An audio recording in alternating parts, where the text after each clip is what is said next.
Okay, that's called the Source family. Father Yahweh.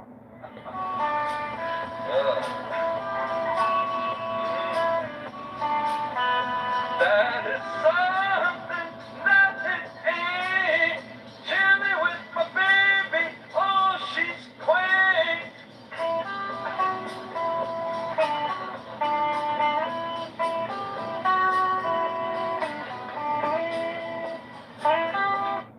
So Father Yahweh, or Father Yahweh, he was a cult leader in the 1960s and 70s in Los Angeles, and this was his band. It was called the Yahweh 13, and they were like the ultimate hippie band you've ever seen.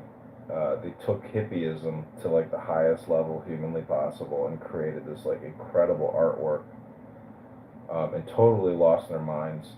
But they documented it all, so there's like this huge hippie archive of their experience, which is pretty interesting. They were like total moon children, flower kids, love children. Very weird, but That shows that you can't just have your heart, you have to have your fucking brain. That's why we're going to lose your brain. Yeah, that's true. You gotta like use both your heart and your brain. Just use your heart, you're fucking crazy.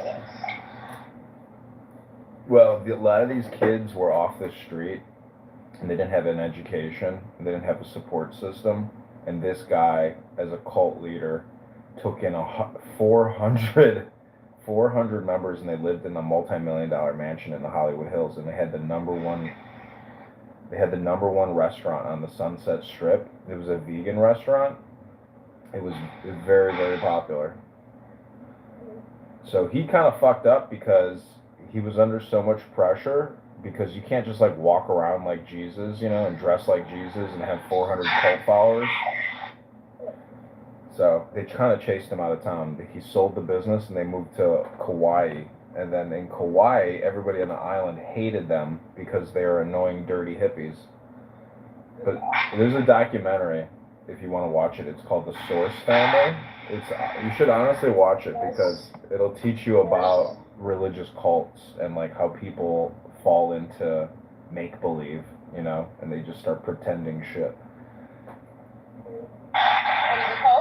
It's called The Source Family. I'll put it in the chat. It's a documentary. It's about an hour long, and it's very unique because it's totally American.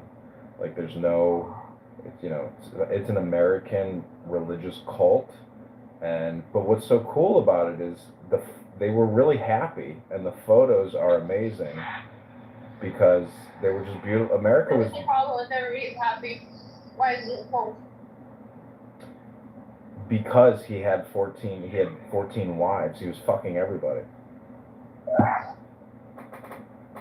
And he was married to them? He was a polygamist. Okay, so that makes it a cult. If everybody was happy, what's the problem? Because eventually everybody became unhappy and the whole thing broke apart. Was it after law enforcement got involved? No. Got involved or before? No, actually, but they had all kinds of legal problems. But the restaurant made so much money they could pay anything because the restaurant was bringing in a tremendous amount of money. And what's interesting is I bought a book with all their recipes. It's a vegan restaurant. They were like cutting edge vegans. So it would be cool to reopen a restaurant based off of the menu that they were serving in Hollywood in the 60s.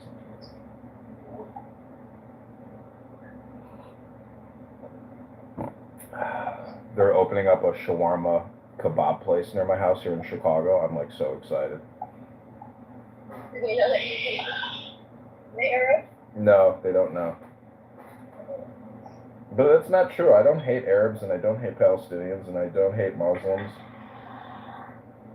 I'm just doing my job over here. I'm getting paid to be a troll. What's your excuse? I don't show hate for everybody. I stand up when I see wrong, and that's it. Wallah. Yalla. Wallah, yalla, yalla, wallah.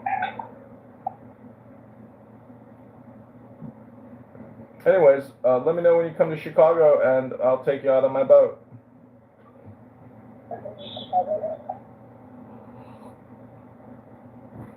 You can invite Diego. He can bring his family.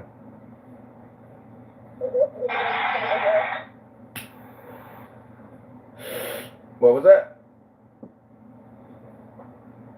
Invite Diego and his family, and I'll go.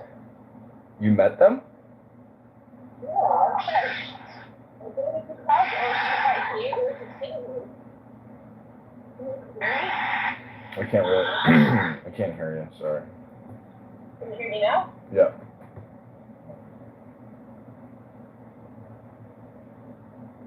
You said something, anyways. Something about Diego and his family. You said go to Chicago. Then you said Diego and his family will be there. I said I'll go. Diego and his family are there. No, I said we'll have to invite him. I can message him on Instagram, but I don't have his telephone number. Chicago, I went for the first time after my husband died to Chicago. Oh my God, your husband died? It's not like common knowledge. I mean, I don't know you that well. Yeah. I know the other one. I know Galilean Princess much better than you.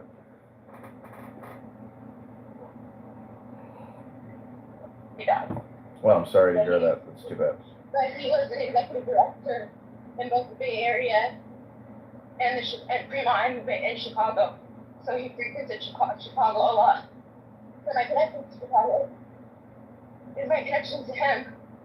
And I like Chicago. Not just for the pen, but it's just like. Wow, you sound so young. I'm so sorry to hear your husband passed away. That's really tragic. It's really tragic. Do you have kids? I had children with his first wife. Wow. Wow, that's a crazy story. What happened to the kids? Who took the kids? Well, Morocco. But his sons are like old now. They're like maybe, I don't know, Muhammad is probably 20, 21 now. Damn, you married like a 40-year-old when you were 20? No, 8 years apart, but he married his first wife and was young. Wow. He was older. No, that's not bad.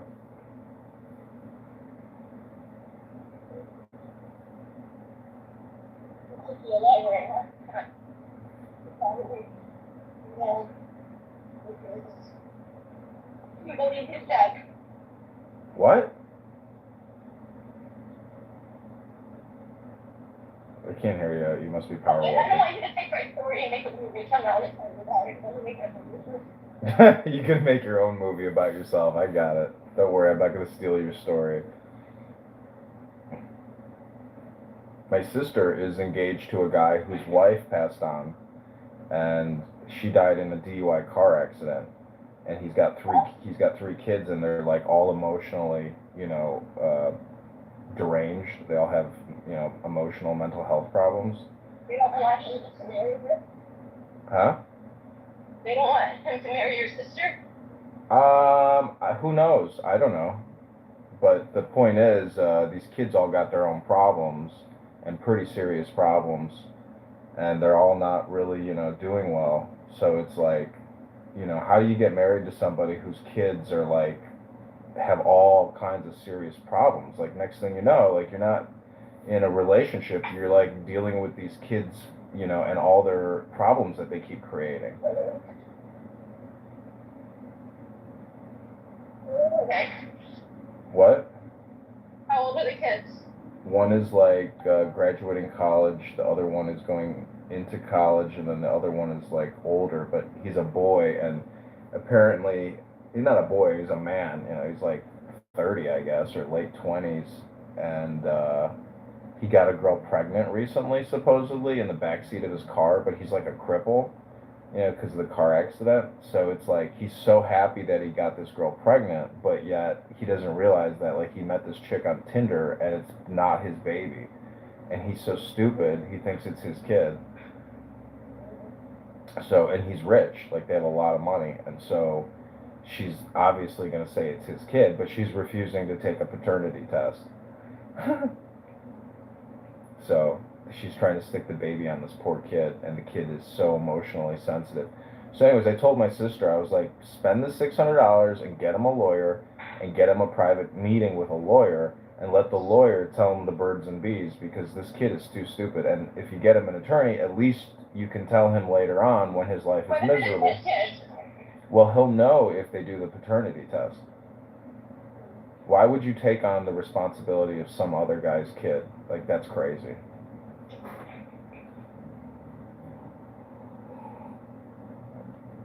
You know, I mean, think about how, I mean, what about the kid? Like, why does a kid want to get raised by somebody who's not his father? And then he finds out when he's 16, you're not my dad? Oh, fuck. I mean, it's not like it really matters because, you know, it's a little superficial. A lot of people adopt children and they totally accept them as their parents.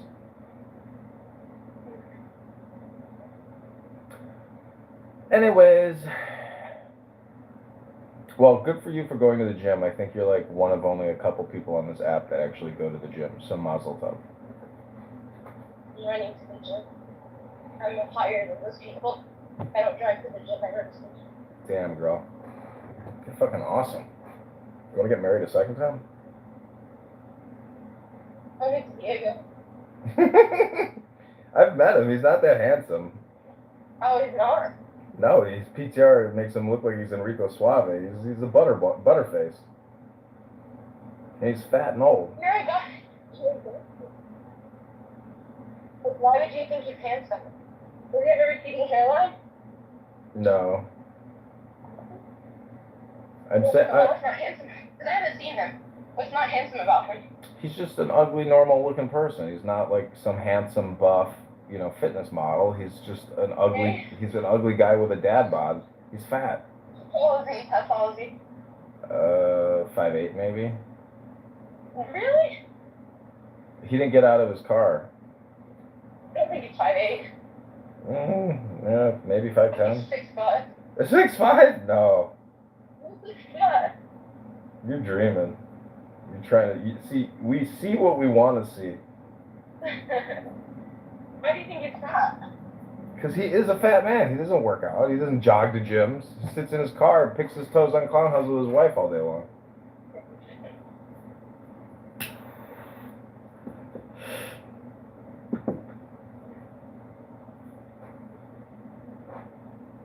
Where do you live?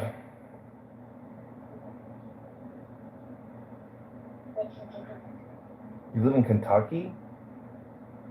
Holy shit.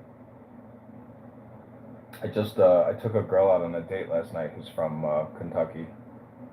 What city? Fuck, I think she said Lexington. I don't know.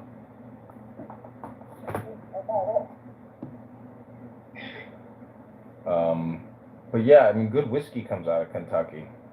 And also Thomas. Only bourbon is in Kentucky. And Thomas Massey. His wife just died. I know.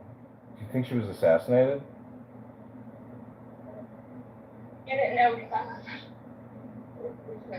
in the hospital. I just got out, so when I saw it yesterday, I was pretty sick. Damn, you were sick?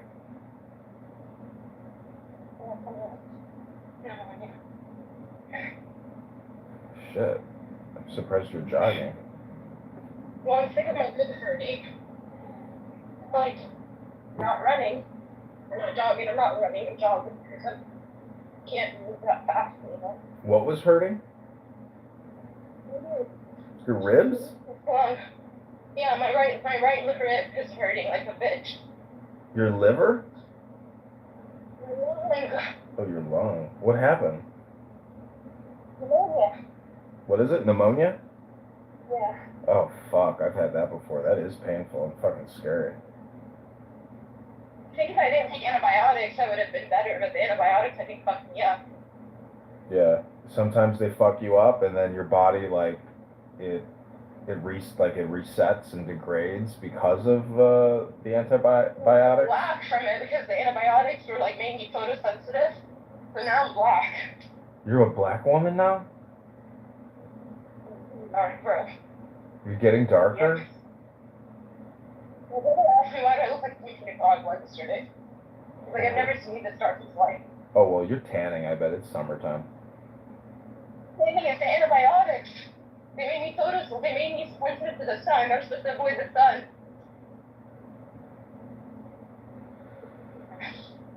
What kind of work do you do? Oh. Huh? Oh. Healthcare? Hotel. Oh, hotel. Yeah, sorry. I know you're walking, but like I can't really hear Jogging. It's my AirPods. They're stuck. you. I hate AirPods. I don't necessarily hate people that wear them. I feel bad for them because I'm like, don't you realize that you're putting like a Bluetooth device? Yeah, we're fucking up ourselves. Yeah, you're like fucking your genetics up in your brain. True.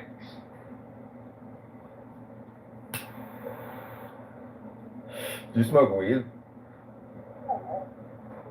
I don't drink caffeine. What? I don't drink caffeine. Why would I smoke weed? Holy shit. Do you read books?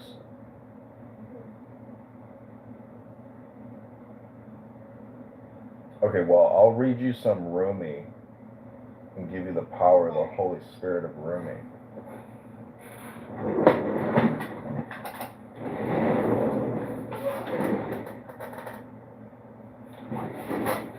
Okay, so this is like your morning workout meditation. Take the deepest breath of the day through your nose. Hold it for 10 seconds. Let it go. Okay, this is Rumi. Almost to the gym. How long did it take me? It took me about 20 minutes to get to the gym. Yep. Do you want to hear this Rumi or no? Okay, this one is called Someone Digging in the Ground. An eye is meant to see things. The soul is here for its own joy. A head has one use, for loving a true love. Legs to run after. Love is for vanishing into the sky. The mind for learning what men have done and tried to do. Mysteries are not to be solved. The eye goes blind when it only wants to see why. A lover is always accused of something, but when he finds his love, whatever was lost in the looking comes back completely changed. On the way to Mecca, many dangers, thieves, the blowing sand, only camel's milk to drink. Still each pilgrim kisses the black stone there with pure longing, feeling in the surface the taste of the lips he wants. This talk is like stamping new coins. They pile up while the real work is done outside by someone digging in the ground. Learning about your inner self from those who know such things, but don't repeat verbatim what they say. Zuleika let everything be the name of Joseph, from celery seed to aloes wood. She loved him so much she concealed his name in many different phrases, the inner meanings known only to her. When she said the wax is softening near the fire, she meant my love is wanting me. Or if she said, look, the moon is up, or the willow has new leaves, or the branches are trembling, or the coriander seeds have caught fire, or the roses are opening, or the king is in a good mood today, isn't that lucky? Or the furniture needs dusting, or the water carrier is here, or it's almost daylight, or these vegetables are perfect, or the bread needs more salt, or the clouds seem to be moving against the wind, or my head hurts, or my head aches better. Anything she praises, it's Joseph's touch she means. Any complaint, it's his being away. When she's hungry, it's for him. Thirsty, his name is a sherbet. Cold, he's a fur. This is what the friend can do when one is in such love. Sensual people use the holy names often, but they don't work for them. The miracle Jesus did by being the name of God, Zuleika felt in the name of Joseph. When one is united to the core of another, to speak of that is to breathe the name who, empty of self and filled with love. As the saying goes, the pot drips what is in it. The saffron spice of connecting, laughter, the onion smell of separation, crying. Others have many things and people they love. This is not the way of friend and friend. This being human is a guest house. Every morning a new arrival, a joy, a depression, a meanness. Some momentary awareness comes as an unexpected visitor. Oh, it's Marshall. Welcome and entertain them all, even if they're a crowd of sorrows who violently sweep your house empty of its furniture. Still, treat each guest honorably. He may be clearing you out for some new delight. The dark thought, the shame, the malice. Meet them at the door laughing and invite them in.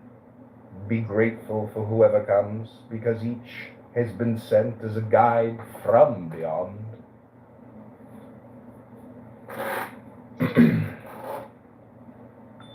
Okay, this is my parting blow. Are you ready?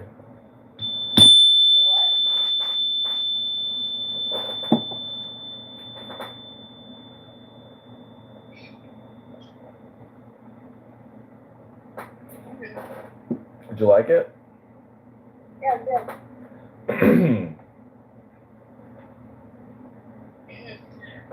Oh my god.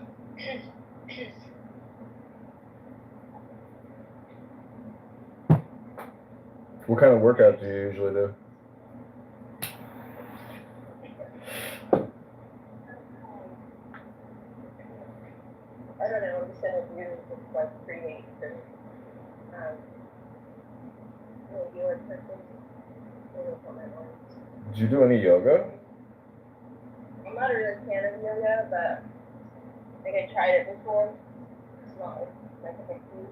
I think I like Pilates more than yoga, but I do make my own instructions. I do need to stretch more. That's my main goal is to get my wrist to stop hurting. Whatever necessary I can do to make it stop hurting. Well, it's going to take time. Just focus on your breathing, and what you're doing is processing the pain and whatnot. It's like breaking your ribs almost. Yeah, I probably did break my rib. My pain probably a broken rib. There's nothing you can do for a broken rib. It has to heal on its own. I feel like they could have put a brace on me at least. No, you're doing the right thing. Now, I can't believe you even jogged to the gym. That's kind of stupid. Well, I've been walking, but it's not doing anything. Like, my pain is still, like, there. So I was like, might as well try to get the bug out of my lungs. Because now, like, I can't, like, when I cough, instead of, like, having a cough where, like, mucus comes out, it's like a cough that's stuck right under my ribs. Like, it doesn't come out. And I think that happened from the antibiotics.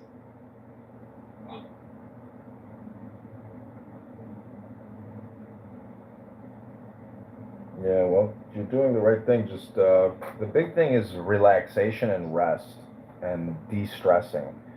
A lot of inflammation deals with psychological stress, and they've proven that the mind-body disorder can cause inflammation and lower back pain and shoulder pain and all kinds of problems. People who are stressed and angry and sad, they get a lot of pain in the body. So what you have to do is... This isn't bad. This is like... I know, but it doesn't make a difference because your great challenge is to calm down. You're so hyper that like when you go home after the gym, like try to do like a goddess ceremony. When you go in the bathtub, you put a candle on, put some music on, and then think of me and start touching yourself. Ew! Shut the fuck up. This is gross.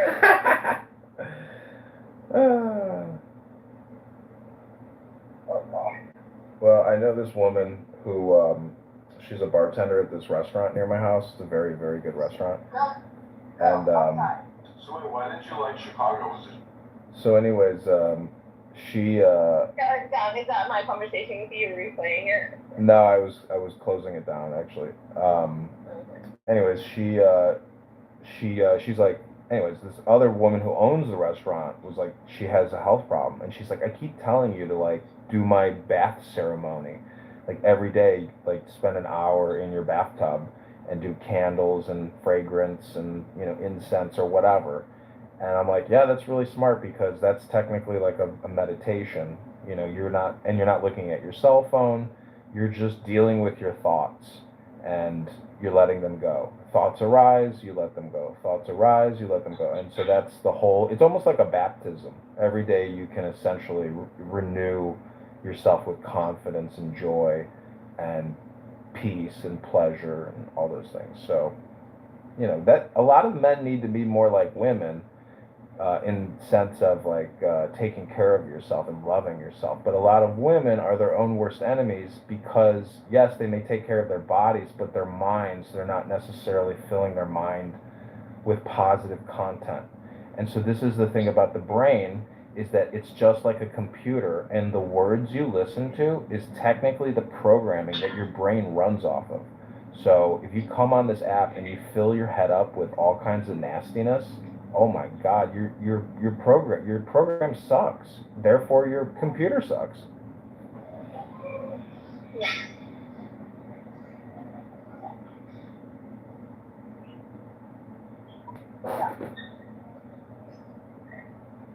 It's very simple. Many people don't realize that your brain basically every day resets. Whenever you wake up, that's your hard reset. That's like resetting your computer. And then whatever you're listening to that day is basically what your brain pretty much runs off of.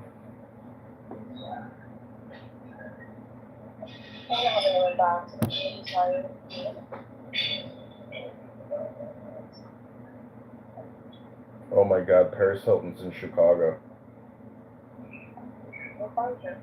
She's at the NASCAR race.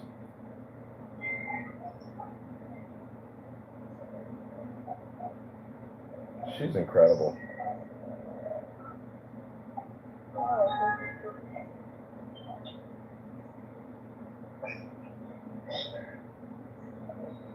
You hated on people like that. You never hated on you. I don't hate this guy. It's my job to make fun of You people. hated on him. You're like trying to call him like unattractive. Like that's not cool. He's a loser. Are you kidding me? Guy doesn't even have a job. Yes, he does. He doesn't have a job. Yes, he does. Like, he's not gonna be just writing for his family without a job. What are you talking about? Like, why are you projecting? Because I got to make myself look better, so you're gonna love me more than him. It's a competition for No, love. I don't love you. It's a love. You. It's a love. Oh, you think you don't love me now, but guarantee you that I've already You know implanted. how disrespectful. Hold on, my other fiance is here. Hi, Issa. Welcome to my polygamous lifestyle. How are you, my darling wife? Who else is not? You've always disrespected me. Princessa is now also. We're also engaged. No, we're not. She says that Diego is her man, and I'm trying to convince her that he's only. He's my man. That he's only 5'8". He's only 5'8", and he's overweight. No, he's not. He's got a dad bod. I married Diego. Who are you talking about? Diego. No. I just heard you love Diego. That's it. This is Princessa talking. Oh. She's married with a baby. Well, when he converts no. Who did you need it? Who is this? Princessa. Nora. Oh, Nora. Okay, Nora. yeah, you say princess, I think you're this offer. Yeah, I know. Exactly. Yeah, I guess it's a sure thing. What's up with these hot Arab chicks? These Palestinian chicks are so fucking sexy. What is... You know what I think it is? Is my brain views them from like a love-hate relationship or something, or maybe like I don't know what it is, but they are so exotically beautiful. Or do you think maybe we're just genetically superior to you? I think it's basically you don't look like an Ashkenazi woman, and an Ashkenazi woman, like an Eastern European Jewish woman, they can be kind of Eastern European in this dark right now. I can also be Eastern European in this dark right now. Anyways, what are you doing, Issa? How's your life going? My life is going good. I'm taking a little break from some contracts I am reviewing, and I gotta jump on a call in 1 hour. Lovely. I just read Rumi to Princessa, aka Nora here, and it was wonderful. Nice. Yeah, it was wonderful. Oh, I'm also reading The Fountainhead. We have a meeting, a room about it. You guys are so fucked. Issa, you're. Oh my god. You guys are so fucking. Ugh. Yuck. Ich and yuck. We're so annoying and ridiculous, but The Fountainhead is good. Well, what's interesting And is, I'm in love with Rourke. if you were to film tonight's book club and put that on YouTube, how much do you want to bet that there's all these Ayn Rand enthusiasts on Reddit where you could post your podcast and like thousands of people would get so pissed listening to the conversation because they're like, none of you fucking get it, or something. You know, people would hate the conversation. That's okay. Well, there's going to be a lot of good truths that come out of the conversation about the economy, about government, about scams, about misinformation, etc. So it's a great conversation. But Ayn Rand, you know, she should, like, her politics and her economy should be implemented in our society in the way that it's conceived of. Anyways, it's neither here nor there. Joe Biden is going to be the next president. God bless Joe Biden. All hail Joe Biden. Yes, vote for Joe Biden. Vote blue no matter who. I'm with you. You know, I started doing the fascist salute. Do you think that's fascist of me? What? What salute? The fascist salute? What is the fascist salute? I have no clue what you're talking about. You just like raise your arm up diagonally. Oh, the Heil Hitler thing? Well, see, technically the Romans did it as well. It's like, do you know how the Romans used Yeah, to but I salute each didn't other? know that was called a fascist salute. I don't know. Yeah, it was universal amongst fascists.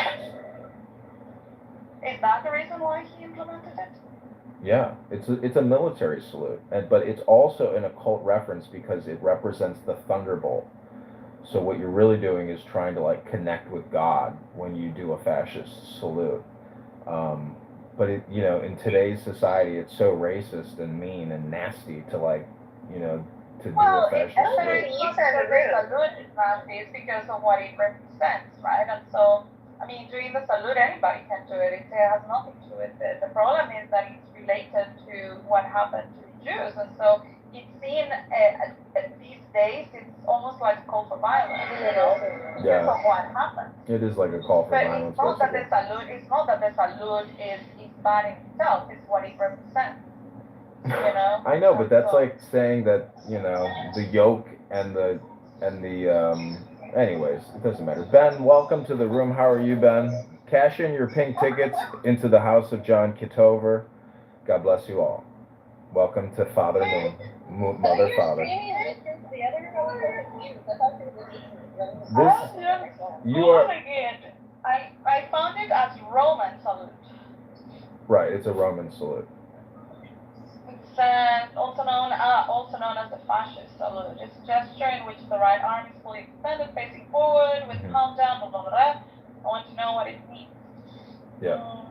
Look up the occult reference to the fascist salute, and you'll see that it's essentially hermetics. It deals with what's called Philthoth or Odin, and so you can do it in ceremonial magic, where if you're trying. You guys have got something similar, apparently, for the Pledge of the Allegiance. When you put your right, Let me Google that 1 second. Okay, you put your right hand over your heart. It's very similar. It's the same. It's a military salute. It's a mini, yeah. The Pledge of Allegiance is like a mini fascist salute because instead of extending your arm up and to the right, you put it to the left diagonally across your heart, and it's like an inversion of the fascist salute. Ah, I see now. Okay, yeah, I see a difference. Yeah. Yeah, you're basically declaring love for your father or your mother. It says plays and films that portray the salute as an ancient Roman costume include 1914 Cabiria. Okay, early Roman Oh God, it is carved in walls. It's an ancient practice, yeah. Yeah. I don't know about it. There's a lot of things you don't know about. So many things I don't know about. I mean, do you know how many millions of books you've never read and you never will read? Of course, exactly. It is the reason why I hope I never stop being curious until the moment I die. I saw a news article yesterday. They were analyzing the human brain when people are curious, and so it lights up your frontal cortex and your the rear cortex of your brain simultaneously. So your brain activates the front and the back during a period of curiosity, which is really an intense focus or concentration. Yeah, well, I am a very curious person. It's kind of like when a beautiful woman looks at my dick and curiously looks at my cock. Jesus Christ, I don't care. Certain parts of her brain light up and that oxytocin just flows out of the brain into her bloodstream. Just picture my beautiful penis extended firmly inside of your vaginas. And as you're coming, T-Rob's just screaming, "Fuck off! Fucking little party hat hook-nosed motherfuckers!" I'll see in a bit. Did you get kicked out? Oh, it's my house, baby.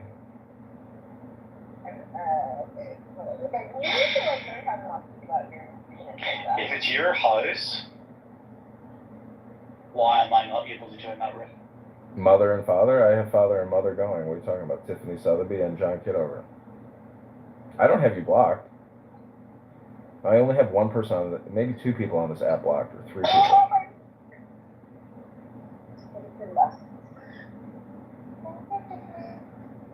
So what kind of e-commerce do you do, or what kind of search engine optimization do you? I assume you still work on it. Yeah, I'm working on. Well, I'm working on that right now.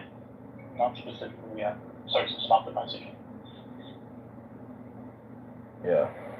I have found YouTube to be the greatest source of traffic, just for the keywords you're trying to focus on. So if you create videos based on the keywords you're trying to rank for or that you need, YouTube is like the greatest source of traffic, because when people search Google, they show you the video results as well now. And if you have a great GIF, or a great gallery image, and it's actually related to the keyword, like, it's gonna get you the traffic you're looking for. Video is the way to go. Yeah, no, I kind of give up making content, and like I have a Facebook page with like 5,000 followers and shit or whatever. And like it just wasn't. So we've kind of a waste of time, and you're paying to bump every fucking post and shit to actually make people see it. That's I'm pretty Facebook, lucky though. that it's the site. It's like a platform in reality. So users create content, so there's continuously Oh, I see. That's cool. generate content every single day by users. Wow. What's the name of the app, or what's the name of the platform? That I don't disclose on Clubhouse. Oh. Well, anyways, Mazel Tov. It's fairly niche, but it's the number 2 in its industry in my geographical area. So. I used to spam this British classifieds ad website. It was called Gumtree. Yeah. I used to spam that because I used to have an office of spammers. I hired all these people off of Craigslist to create fake ads all day long on Craigslist. And then eventually I was like, all right, we're going to go to Britain now. Let's start targeting the Brits. So we started doing Gumtree postings. And it was all essentially to push affiliate offers onto them to do credit reports. It's all deceptive advertising, but I made a little bit of money. But I know people that made millions and millions and millions and millions.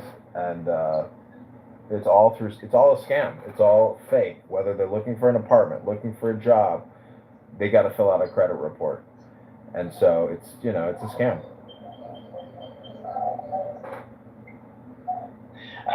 Yeah, it's just so funny about posting your shit on Gumtree. I probably still is the tactic. The Pajits call your phone number like immediately and be like, "Hello, sir. We believe you have been in accident," and you're like, "Okay, what's my name?" And they're like, "Oh, you've been in," like you're like, "They can't tell you your name, so I don't put my name in the advert." Well, there's just fucking error. But yeah, there's just Gumtree is just spam sample. Yeah. Craigslist has gotten really good at cutting down on the spams and scams, but basically what it does is it makes the scammers even more proficient, professional, and undetectable. Well, that's the nature of kind of like even spam email, right? Like people don't anything that persists is profitable, right? So like years ago it used to be dick pills, right? And blah, whatever, Ukrainian or Russian wives, right? Now it's Ukrainian wives, right? Keyword searching stuff optimizations going on there, right? So Ukraine's hot, right? So it's Ukrainian wives now rather than it used to be Russian wives. Or maybe it's Thai brides who just fucking but I guarantee you there's Bitcoin shit in my spam inbox, right? But spam email is still email marketing. It's just extremely low converting email marketing, so they have to be extremely high volume. So you're actually the people that do spam and do it well. I don't know. I think they're kind of lost. They should just if for legitimate businesses apply these tactics. There's some people though that are good at it and they just don't give it up because they are so good at it. And I've worked at a lot of advertising networks, and I've worked with some like mega, mailers and inboxers, and they're just like, that we've been doing this from the beginning.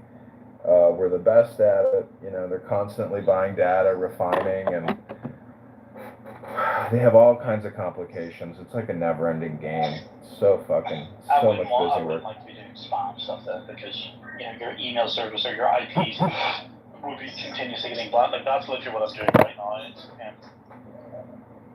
I'm automating bulk each user and basically creating a mailing list for them automatically.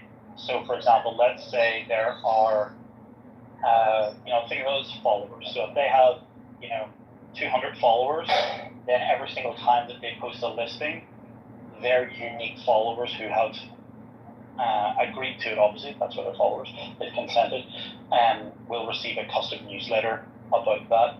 And the new, it's like a newsletter essentially, but it's a newsletter specifically for each individual user. And to kind of make sure that's done correctly, gives people all the unsubscribe options and whatever, because I'm sure but like if they start marketing it as spam, like it starts rapidly decreasing the reputation of the domain, and then all mail in general starts landing in spam. So we need to make these sort of things compliant. Although there's no legal standard, I used to have this jobs website called USA Job Recruiters. I still own the domain name, and basically you go to the site and a video automatically plays, and she says, "Hi, welcome to USA Job Recruiters. My name is Tiffany Sotheby. I'm a job recruiter with USA Job Recruiters. Are you looking for a high-paying local job in your area right now? Are you ready to start working today? Well, call us at this number or click below and fill out your name, email, cell phone number." And so I had hundreds of thousands of people signing up, and I was generating millions of monthly visitors. Anyways, so I still have the list. Monthly visitors. It was all through Craigslist primarily, and then I was buying Google ads and pop-up ads. Anyways, I still have I have Excel sheets with hundreds of thousands of registered users. And so I recreated like a MailChimp and like an Aweber, and I tried to upload those lists. Nope. Aweber is not a word I've heard in a while. Did you ever use 1-in-1? No. Yeah, I used to build All everything the on fucking 101. info fucking product sellers used Aweber back in the day. Yeah, it was Like great. anybody showing a course before ClickFunnels and stuff. Yeah.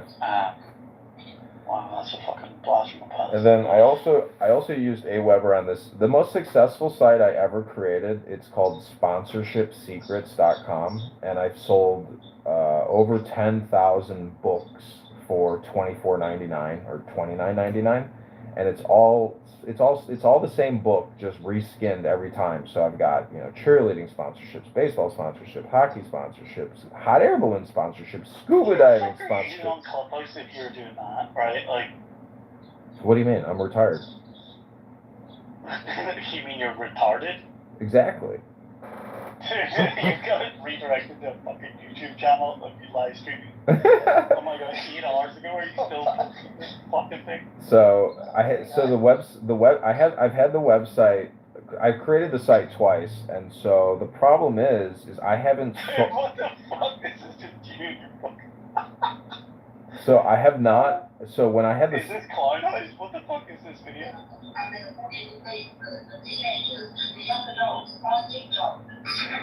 everybody, this is the John Kitover podcast. I'm CEO of SponsorshipSecrets.com. That's the first time I've ever seen one of your live streams. Anyway, what was I gonna say? See, the first person, anyway, so claimed and not contested to ever make $1 million in 24 hours on the internet was a man called John Reese. You should look that up. And his, if you didn't know this already, the domain name that he used at the time, Bella. Sorry, there's someone here. 1 second.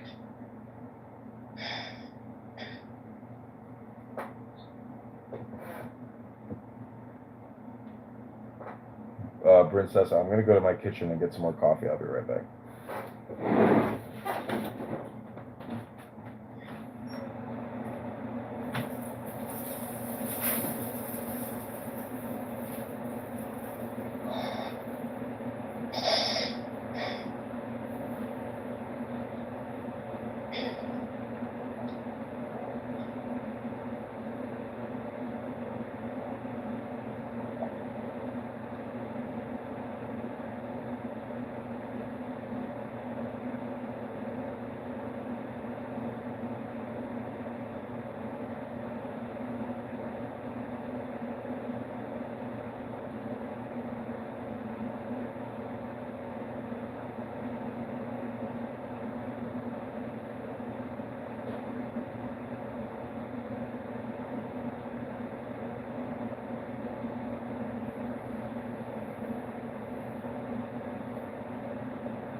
I'm back. I don't know if you're back too, Reps.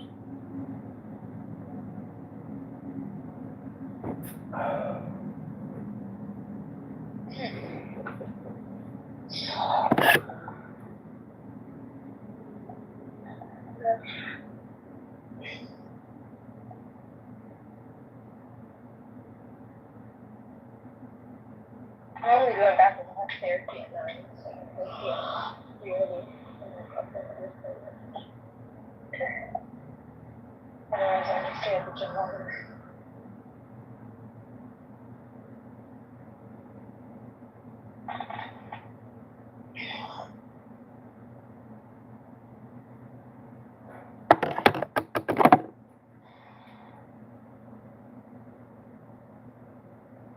I hate these AirPods.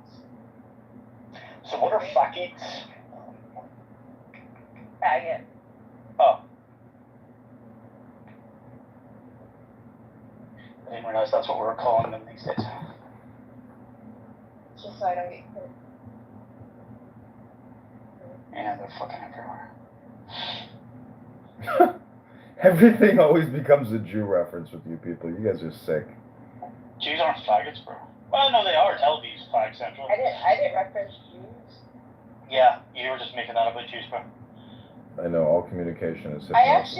actually like real Jews. Like the fake Jews. Ooh, she Okay, loves bro, Jews. Yeah. No, I said I like real Jews. I don't like fake Jews. Like I actual Jews who believe in God. Not because they're fake. I don't like these fake Jews. Shit, my head just got caught in this. Their God has never materialized, right? They're waiting for the return or the arrival or some shit. What is it? No, Messiah is different than God for them. That's the Christian concept. Messiah does not mean God. Fuck knows that. Like, Anyway, actual... John, or Edmund, whatever your fucking real name is, yeah, I have to admit, you actually hypnotized me, and I can't get it out of my fucking head. Do you know what I'm talking about? Which one? What do you mean, which one? Which one? Nigger, faggot, faggot, nigger? Yeah. No, not nigger, fucking, very close to it. All communication is hypnosis?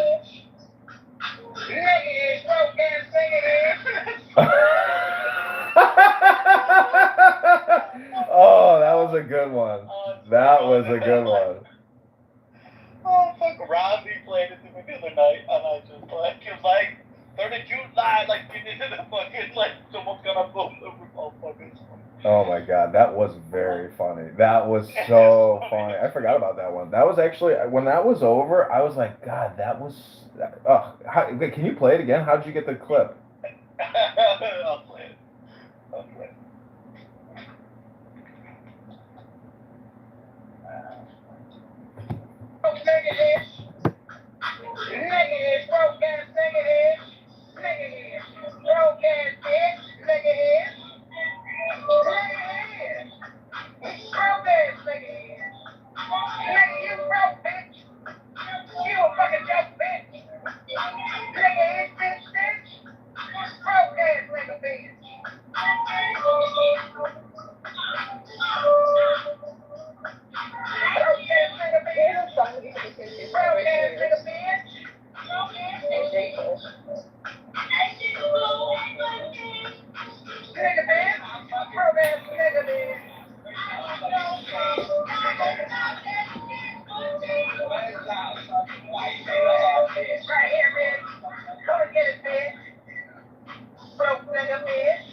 Somebody gonna boom the room.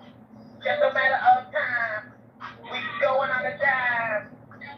3rd of July, 2024, bitch. Broke ass nigga. Nigga, bitch.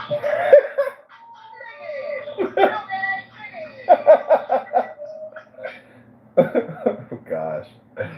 Oh, my dad would be so proud. The man who records everything, you don't have that recorded? No, I do, but I don't go back anymore and like listen to anything that I do. I'm doing the Johnny Depp thing where I do not waste my time listening to myself. Well, then if you have to listen to what you do because you need to like filter your shit. Like, this is all rough drafts. Do you mean ours if he fucking content he creates? Yeah, that's what I mean. Listen. I'm John Kitover before John Kitover. I'm Edmund before Edmund was Edmund.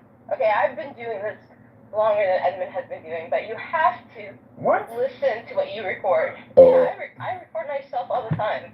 I don't record others without their permission unless like I have to. Wow. But I don't think you're at my level. I hate to tell you this, Nora, because I'm right now at this very moment I'm staring at 20 cell phones. So, you know. I bought 4 phones, and then I had to get rid of 2 of them because I was like the phone bill was too much. I was like, so now I have 2 phones.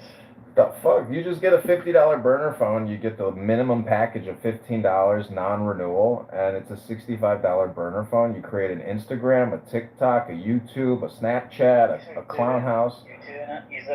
This is like amateur art shit.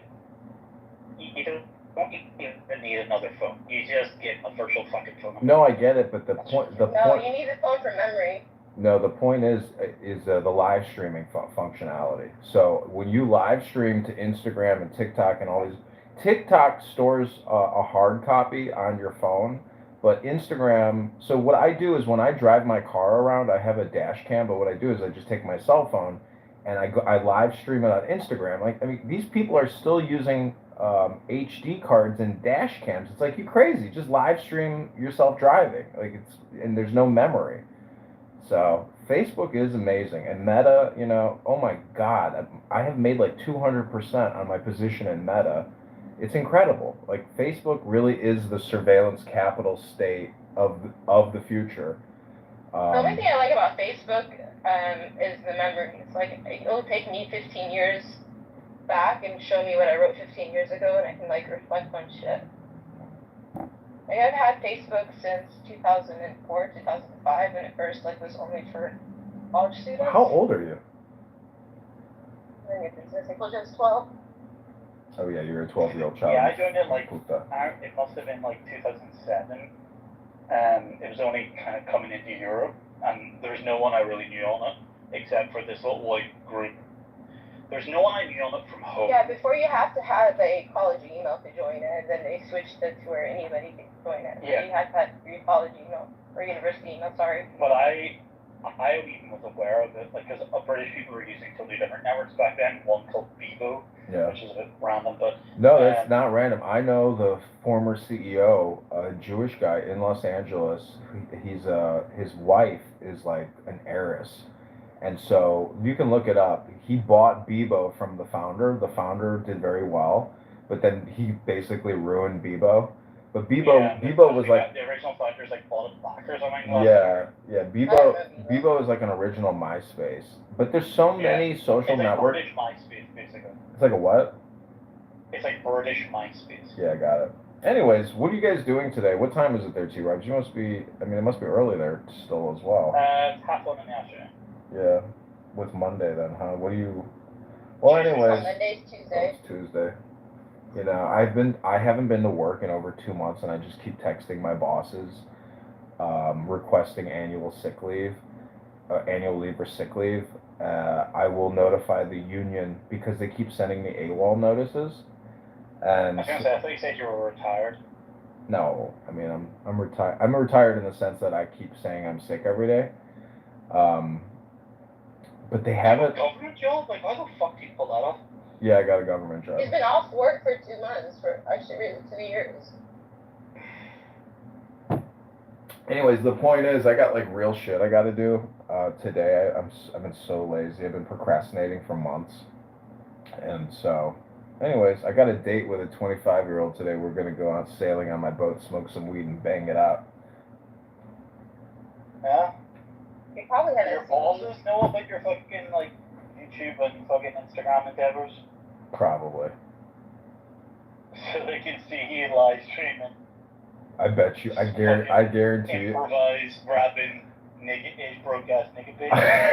I guarantee you that they've seen me live streaming myself, topless, and they're just like, "Oh God." It's not topless for the guys, it's shirtless. Bottoms off on my boat, baby. Have you ever been to Isle of Man, T-Reps? No, actually. Really? Yeah. That place is like historical. For sure. No, my sister's just back from the race and whatever. They go over in their boat I was dating this. for the weekend for the race. What is it, F1 or is it Grand Prix, or what kind of cars do they drive around there? What's the thing? You just completely dropped it for me. I was gonna say that, like, I've heard historically, like, the Isle of Man. What type of race was it? Did you say? Yeah, but I don't really care. I mean, I could Google that. But basically, my conspiracy theory point is, like, the Isle of Man is essentially... This is the stronger one. I've got 2 networks in my house, unfortunately. And what did you say? What? The race? I said, is it F1 or... It's F1, right? No. Oh my god, how do you not know? How do you know about the Isle of Man, but you don't know about what type of racing goes on there? When I was thinking about Isle of Man, I wasn't thinking about the race. I was thinking about the conspiracy theory of, like, the international banking cabal is, like, technically quartered in Isle of Man or City of London, Bank of England, type of thing. No, it's in Switzerland, and it's called the Bank of International Settlements. But there's some. Which is the central bank of central banks. I get it. I know that. But what I'm saying is, I've heard. No, the Isle of Man. There's a unique race that goes on there. Well, it's somewhat unique. We actually do more of it in Northern Ireland, but Isle of Man is like, it's more famous because of the island nature of it. We do motorcycle road racing, so we literally shut down roads, like with permission, and motorcycles, cover a road course through towns and countryside, do like 190 miles an hour, past lampposts, garden walls, Wow. Curbs, people die on it in most years, or get seriously injured. But the Isle of Man, they have a road race just like we do. Like, so there's one event in the Isle of Man.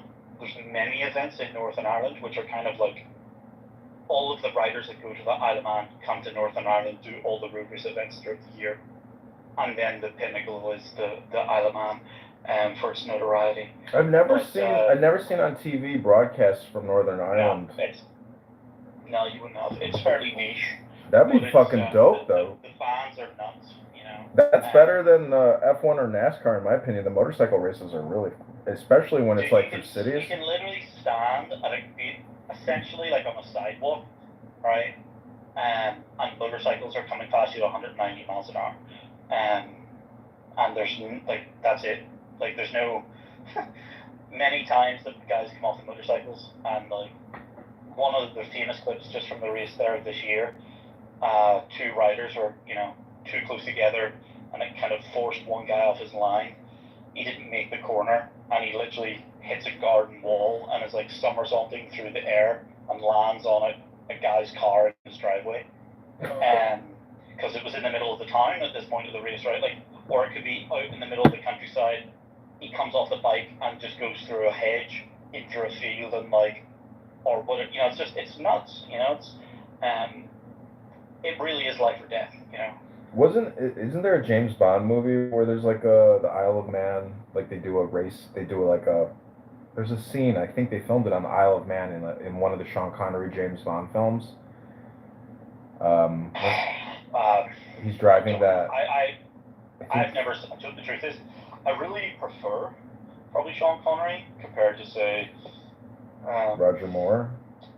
Yeah, Roger Moore's a bit of a fag, to be honest, looks like. But and Timothy Dalton is like completely forgettable. People don't know who that is. But yeah, he was a one-time show, Sean right? Connery probably in theory is my favorite appealing Bond. No, Pierce Brosnan would be actually, but that's the Bond that I knew as I grew up. I've met Pierce Brosnan. But the point is, I've never saw a single Sean Connery Bond film. Oh, you never? Oh, I saw clips, but I've never saw a single one. Dude, this is some of the best movies ever made. Yeah. I mean, no joke. Like The Man with the Golden Gun, Goldfinger, Dr. No, especially, not Goldfinger, Goldfinger, I think, yeah. That one where they robbed the bank of Fort Knox on the military base. Well, they don't rob it. He wants to detonate a nuclear weapon to radiate the American gold supply to drive the price of gold up and increase the price of his supply. But they film a scene at this incredible hotel in Miami, the Fontainebleau, and so James Bond bangs this super hot blonde, and then Goldfinger finds out that he banged her, so he like coats her in gold, and like she suffocates from the gold asphyxiation. Nice. But what I'm saying is the aesthetic of the films is very special because it's like 1950s, or 1960s. Anyways, it's just so rich and beautiful, and Sean Connery, it's like every single scene he has a hairpiece on, and he's got like a perfect tan. It's just like, it's like so aesthetically pleasing. It's such a clean film. Why has he got a hairpiece on? Because he was bald. Sean Connery? Yeah, that's what people don't know, is like that's what kind of makes it cool. Is like every scene he has like $1 million hairpiece on.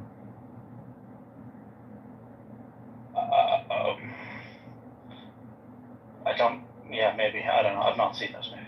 You can Google it. It's a well-known fact that he was wearing a toupee, but you cannot tell that it was a toupee because it's so good.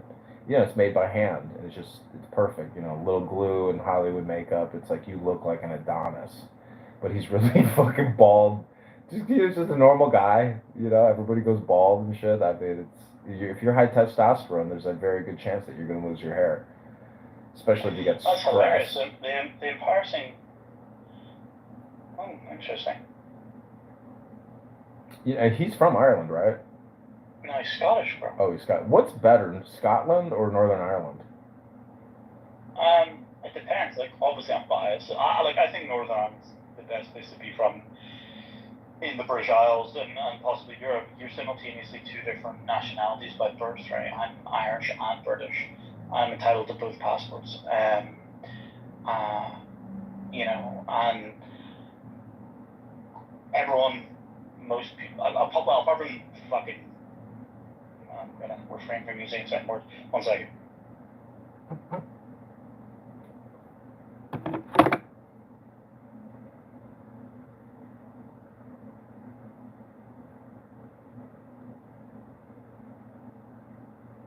Sorry, my niece is here. Fucking, the joy of working from home and then the kids are off at school. You get, she takes care of herself, like, she's not ready for Clubhouse. What the hell were we talking about? The better place to live, Scotland or Northern Ireland. I would never want to be from Scotland. It's a socialist hellhole. It's beautiful, absolutely. It's a great place, but yeah, I don't know.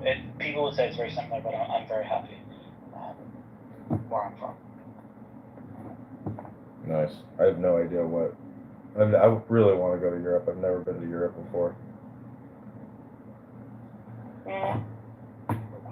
Unless you're like into old buildings and shit, like, yeah, it's not gonna be life changing per se. You know, it's amazing. Everyone from America wants to go to Europe, but everyone from Europe wants to go live in America, right? You live in these small little. Well, I don't. I live in a nice 4-bedroom house, but typically, like, there's a lot of people live in like very small, like, tiny houses, which are just hard to heat, don't have air conditioning, and like, yeah, you know, you're just fucking a slave to the goddamn government. And like, Americans think they've got high gas prices and shit. It's a fucking joke. Like, I saw a YouTuber joking about Illinois just enacted some additional, you know, gas tax or something, a couple of cents per gallon or something. It's like, you fucking people have no idea, is what I was thinking of myself, what taxes are like on fuel. And our cars are really efficient on fuel compared to, you know, on most American cars. So, yeah, and it's still like it's painful to put fuel in your car. But that's the point. They want to make it so expensive so you don't use it. But it just feels like there's not as much opportunity unless you kind of do stuff like what I do, which is not dependent. Yeah, it's digital. It's on a location. It's not dependent upon people. Well, it is dependent on people. But you know what I mean? It can be done from anywhere in the world, basically. Yeah, it's the parallel digital economic society, which is the only way to really liberate yourself from this fucking slave state. Yeah. No, for sure. It's like, you know, these fucking servers are my slaves, right? Like, and they never complain. They do exactly as they're fucking told. They, you know, basically never miss a shift. They don't cry, complain. They don't. Well, occasionally they ask for more money, right? You know, the data center, the electricity prices all went up, so shit had to go up. Although now electricity prices have come down, they haven't dropped their fucking prices again. Oh, it's interesting how that fucking works. But yeah, it's transformative. Like, I'm not. It's funny. I made more money working in real estate in Portugal, but I'm like, I'm getting close to what I used to, but it's a totally different type of thing. What I did then was like, firstly it was like, there's no guaranteed income, and also it's feast and famine. So even like once the money comes, there's no actual guarantee when the next one's coming, and sometimes there's like just peaks and troughs, right? So there's like the money will all come at once, and then there'll be a small drought, right? So even once you get the money, you don't have like the necessarily the confidence to, can I really spend this or whatnot? Versus what I do now, and so much is like it takes so much fucking time dealing with people, versus what I do now, which is I charge people monthly subscriptions for something that is not physical, you know. It's amazing. It's life changing.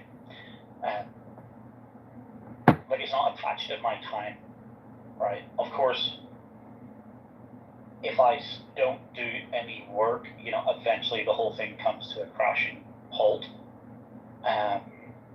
You know, if I do nothing for too many days in a row, the whole, you know, machine comes to a stop or whatever. But I could choose to just not work today or tomorrow or the day after or what, you know what I mean? It's just like of ultimate flexibility. Well, the thing about, I was wondering, I was like, you know, I spend so much time recording and live streaming that if you just do like 10 minutes of recording or 2 minutes of recording, unless you're really keeping track of your time, you can get lost in what you're doing. And so when you say, oh, I don't have to work today, I don't have to work tomorrow, I have total flexibility. It's like, okay, well, good for you. But the thing is, I'm wondering, like, how do we become more aware or sensitive to the time that we spend listening to shit, looking at shit, talking about shit? And then if you were to do an analysis or an after action ready review of the time that you spent doing all this useless shit, and you were to come up with, you know, mission statements, objectives, goals, solution, problem, you know, like if you're really trying to optimize your time or keep track of it, a lot of people use trackers, but yeah, like people, it's like keeping old school. Like this used to be this idea of like keeping a money journal, because people have no idea where the fucking money goes, or a time journal for yourself, right? Like, what did I do, right? The reality is, 99% of shit that we do doesn't matter. yeah. Like I've spent a lot of time building features for things that no one ever fucking used, right? And it's amazing. It's just like you do wonder sometimes, like, why we do what we do. It's not about just why we do what we do. No, I do think there's things to learn about that or whatever, right? And that in itself is a lesson. Plus, you know, you're keeping your sword or, you know, your skills sharp. But I'm looking at it from the perspective that I'm being hypnotized all the time, whether it's self-hypnosis or environmental hypnosis. Just like you could argue we're all investors, right? We're all investing our time somewhere. Yeah. The problem is most people don't know that they're an investor, and hence they just squander it, right? They're making bad investments all day, every day. The chief investment is where you place. The chief investment is where you place your conscious attention with the limited time allotment that you have. There's a finite amount of time, mental energy. I know, but in terms of... I'm as guilty as any one of us in this room. If not, maybe, I know, let's say I'm more, right? I'm going to just say I'm potentially more guilty because we get on the clown house. I know, but it's not about guilt. Right? It's not about guilt or sin. It's about recognition that, you know, how long... My point is, you know, anyways, there's no point in talking about it, but I just wonder how long... No, I think this... See, this is the question, right? Like I'm the ant that thinks winter all summer. You know, like this is probably that real estate experience in particular that really kind of shaped my worldview on this, which is that when things are going really well, like I'm sitting thinking about, yeah, this too, you know, will pass or whatever, right? Like, not like everything comes in cycles, right? So I'm sitting thinking about, even if something's going good, like, you know, winter's coming, I'm also then therefore sitting in rooms on Clubhouse, and unless I'm doing something somewhat productive, if enough time goes past, I feel like this weight accumulating on me, Mhm. and be like, you know, it feels like, yeah, it's guilt. Yeah. You know, like I could be doing more. I've squandered this time. Well, what I but mean. that's that's a I'm little flexible obsessive almost. compulsive. That feeling is obsessive compulsive in nature, meaning that you didn't waste any time because time is conceptual. But my point is, because I spend so much time recording myself, I get the feeling that like right now we've been talking 23 minutes and 49 seconds, and so many people. Why did you start a new stream when we started talking, Alan? I have a timer here, and I just every time I start a new conversation, I click the timer to find out how long that new conversation lasted for, and I restart it. That's compulsive. What is your leave that you're trying to get from your employers? What is it for? It's for a mental health disorder, obviously. Which one do you believe you have? It's schizophrenia, obsessive compulsive disorder, bipolar disorder, massive depressive disorder, and any other mental health disorder. What psychiatric medications are you taking? It's called cannabis and Miller High Life, the champagne of beers. How about Georgia Homeboy? But you legitimately believe you have schizophrenia? Oh yeah, I hear voices all the time. They tell me to stick my dick in that tiny little booty hole. That's just demons. That's not schizophrenia. Schizophrenia's not real. No, I hear voices. You don't understand. They tell me to vote Joe Biden constantly. It's okay, you know. If you just say the word, I'm sure Chicago's only a couple hours drive away. But the fact that you're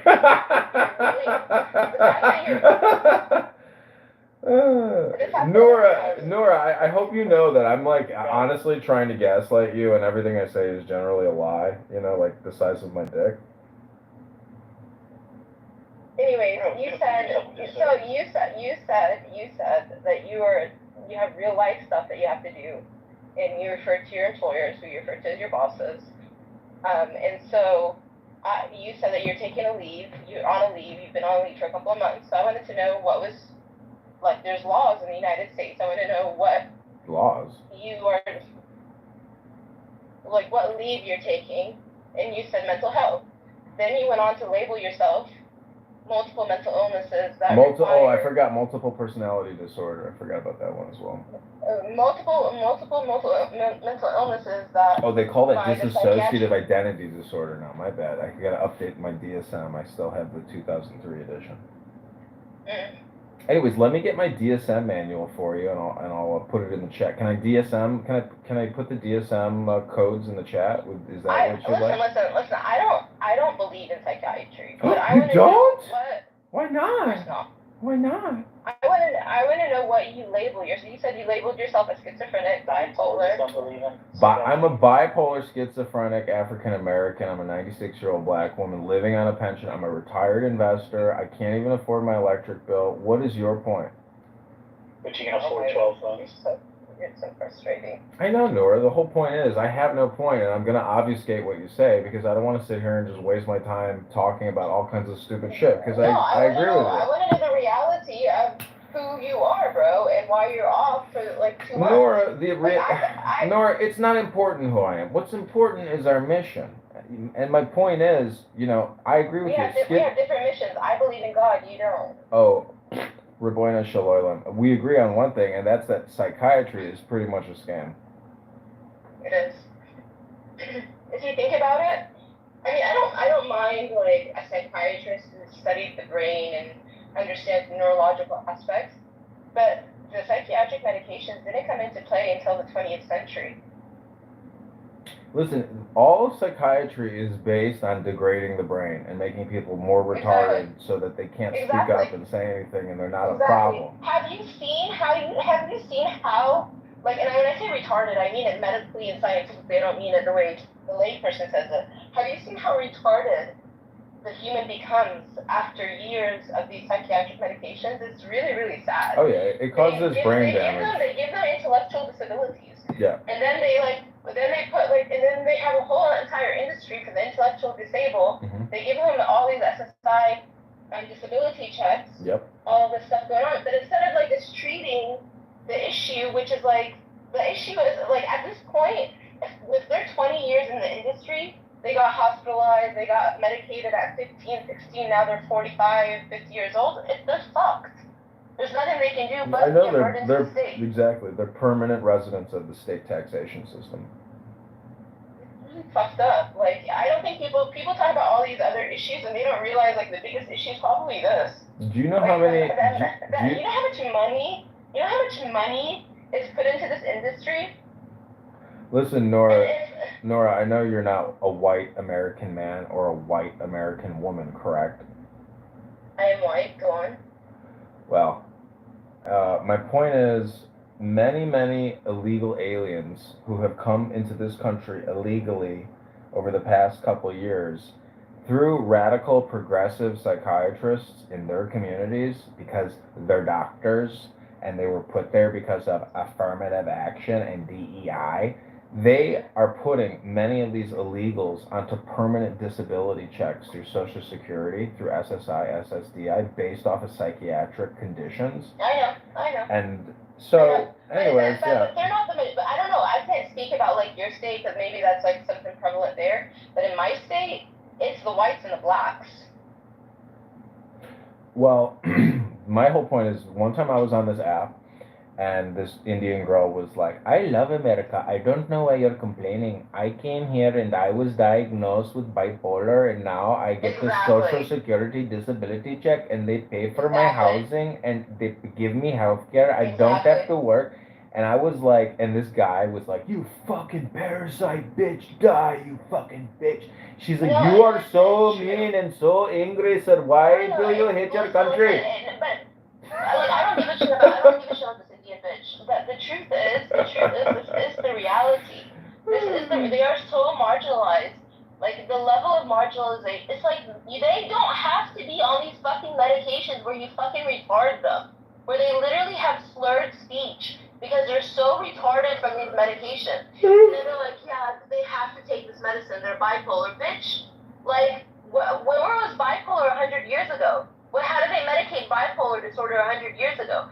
And even say, like, for argument's sake, that these illnesses are real. Say that mental illness in the sake of, like, it's a debilitating thing that you have for your entire life, like this bullshit that they label it. Say it's actually legitimate. Who the fuck gives? So are they gonna die from it? So you're gonna give them psychiatric, most likely hold on. You're gonna give them antipsychotic, first generation, second generation drugs that were literally made during Nazi Germany, probably, because they were first created in the 40s. You're gonna give them these medications that rewire their brain, make them fat. They make them fat. Like, they literally, like, all these motherfuckers are fat. They all have, like, horrible gut health. You can't be mentally healthy if you can't shit. You have to shit to be mentally healthy. This is not serious, it's the truth. And then, I know. And then on top of that, they give them cotton mouth, dry mouth. You cannot be healthy if you do not have a good oral hygiene. If you have fucked up teeth, fucked up mouth, fucked up saliva, your brain is fucked up. And it's like these common conceptions, like these psychiatrists, they're trained in these medical schools or their post-medical school residency trainings to just see these motherfuckers as idiots. Yeah. And then we have federal law. So once you're, deemed a threat and you're put in these hospitals or whatever it is, like state psychiatric facilities, once you're put in those facilities, apparently it is federal law that they must medicate you. So instead of actually getting to the root of the problem before they start medicating you, be like a 12-year-old child, her dad, like, I know this like 12-year-old girl, like she's like younger than me because this wouldn't have happened in my generation, thank God. She's younger than you? Oh, because you're only a 12-year-old child, I forgot. No, I'm talking in the past about however old I am, fuck how old I am. So when she was like 12, 13 years old, her dad, who I have a lot of respect for, married another woman. He had a second wife, and it caused like a lot of distress in her home. Her first wife, her mom is a crazy bitch. I fucking can't stand her. And like, he ended up marrying this other woman, and it caused some distress in the home for the kids. The other woman was like this educated woman. Fuck that bitch too. She's a fucking stupid bitch too. And she's like, oh, she needs to go to a psychiatrist. So she takes this little girl to a psychiatrist. They start labeling her with mental illness. Now she's like in her 20s. And she's like been on medication since 12 years old. She was this fucking gorgeous little girl. She was like so beautiful when she was little. Like just beautiful fair white skin, had brown like curly hair, big bright brown eyes. She was so beautiful. Gained like hundreds of pounds. So fucking fat. Like and is stuck on these medications for the rest of her life. And she is not the exception, she is the norm. And then she doesn't even get disability because her stupid bitch mother called the police on her and she ended up in jail, so she doesn't even qualify for disability. Jesus Christ. Life is a tragedy, Nora. I mean, that's my point is... It's not a tragedy. Life is so fucking beautiful. But you have all these systems that don't give a fuck about you and don't give a fuck about God and don't give a fuck about the fact that you're not just wirings of a brain. That's why, like, you have to believe in God because belief in God is what escapes you from these systems that tell you you're just a fucking wirings of a brain. They don't understand the brain. Like, when my dad had a stroke and he was in the fucking hospital and they were fucking killing him, the attending neurologist, when I was like picking their minds, the attending neurologist was the ones that were humble enough to realize that the shit that I was asking, the shit that I was saying was valid, and that they conceded to their fucking ignorance. But the residents, motherfucking residents, they were so fucking arrogant with me. I would say something to them and they'd be like, bitch, this is my dad, motherfucker. Like, he is not just your guinea pig that you do whatever the fuck you want with him. Well, you know, Nora, listen, you could go to an abortion clinic. You're welcome for the content. Oh shit, my rib. Give me my recording. You could go to an abortion clinic and it would be 10 times worse, what everything you just said. The vaccines themselves, listen, we know that we're living in a very, very aggressive environment, meaning that, like, there's a million ways to die. So, you know, I kind of want to say, what's your point? I mean, I feel your pain. But, I don't, bro, I'm good. What I'm saying is, like, these systems, they are, like, instead of having people being thriving citizens, producing to civilization, being creative, whatever it was that they were God-given talents, instead they neuter them and they make them pigs and slaves to the pharmaceutical, medical, and, like, whoever is profiting at the top. And the people at the top, they probably don't know what's happening at the bottom. They probably don't realize that that's what's happening at the bottom. People at the top, many people who got to the top, they know what it's like at the bottom, and they don't give a fuck what it's like at the bottom, because they're like... I think you're confused, but I gotta go and have therapy. Talk to you about it. Oh, I thought this was your therapy. Anyways, T-Robs, anything else you want to talk about? Yeah. I was kind of blanking all of that out, to be honest. What were you talking about? What we were talking about, or what she was talking about? Yeah, whatever. I don't know. I was not really focusing. Yeah, that's my trouble with club. Yeah, that's what we're talking about. The type of work that I do, that I get paid the most amount of money for, it's like being an author or something. This is the way I think I've conceptualized it, because, like, I'm like an author with like a couple of books in the marketplace, right? So they don't necessarily have to be bestsellers or whatever or something, but they're out there and each of them kind of have a recurring revenue stream. But if you leave it too long, like, those funds will die out. So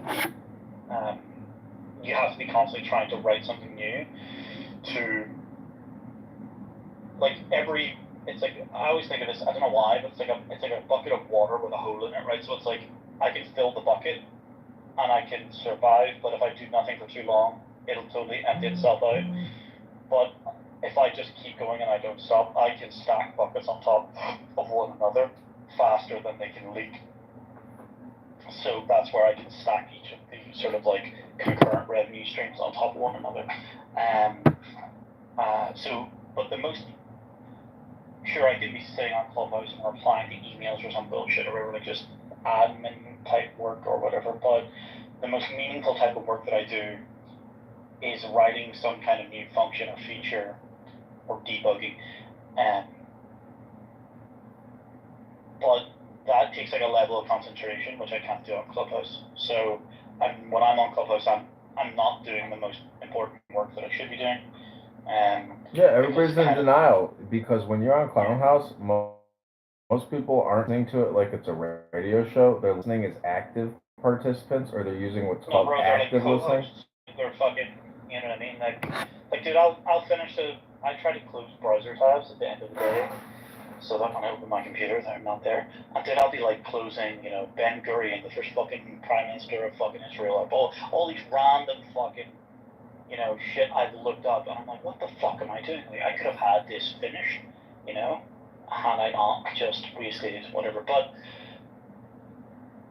what I learned during lockdown is, you know, all work and no play makes Jack a dull boy. You know, you have to have some form of release.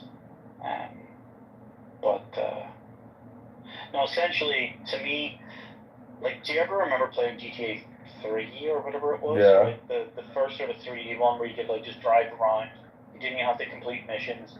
And you could just jump out instead of traffic lights and beat a hooker to death with a baseball bat if you wanted, right? I like that was amazing, that game in of itself, and I would just like sometimes fuck around. I would like stop at traffic lights, take it, you know, pay attention, be a good law abiding citizen, and then you would like do everything humanly possible to try and get as many stars as possible, so that the helicopters and the cops and everyone would come after you, right? And everything in between. But there's times I used to just fucking play around in the game, nothing to do with the missions, just to listen to the talk radio show. Do you ever remember the talk radio show on Grand Theft Auto? No. Like, you'll find them on YouTube. People have like 8-hour long, you know, clips where they've just put them all together. Mm-hmm. I never listened to this, but that's the way I think about Clownhouse.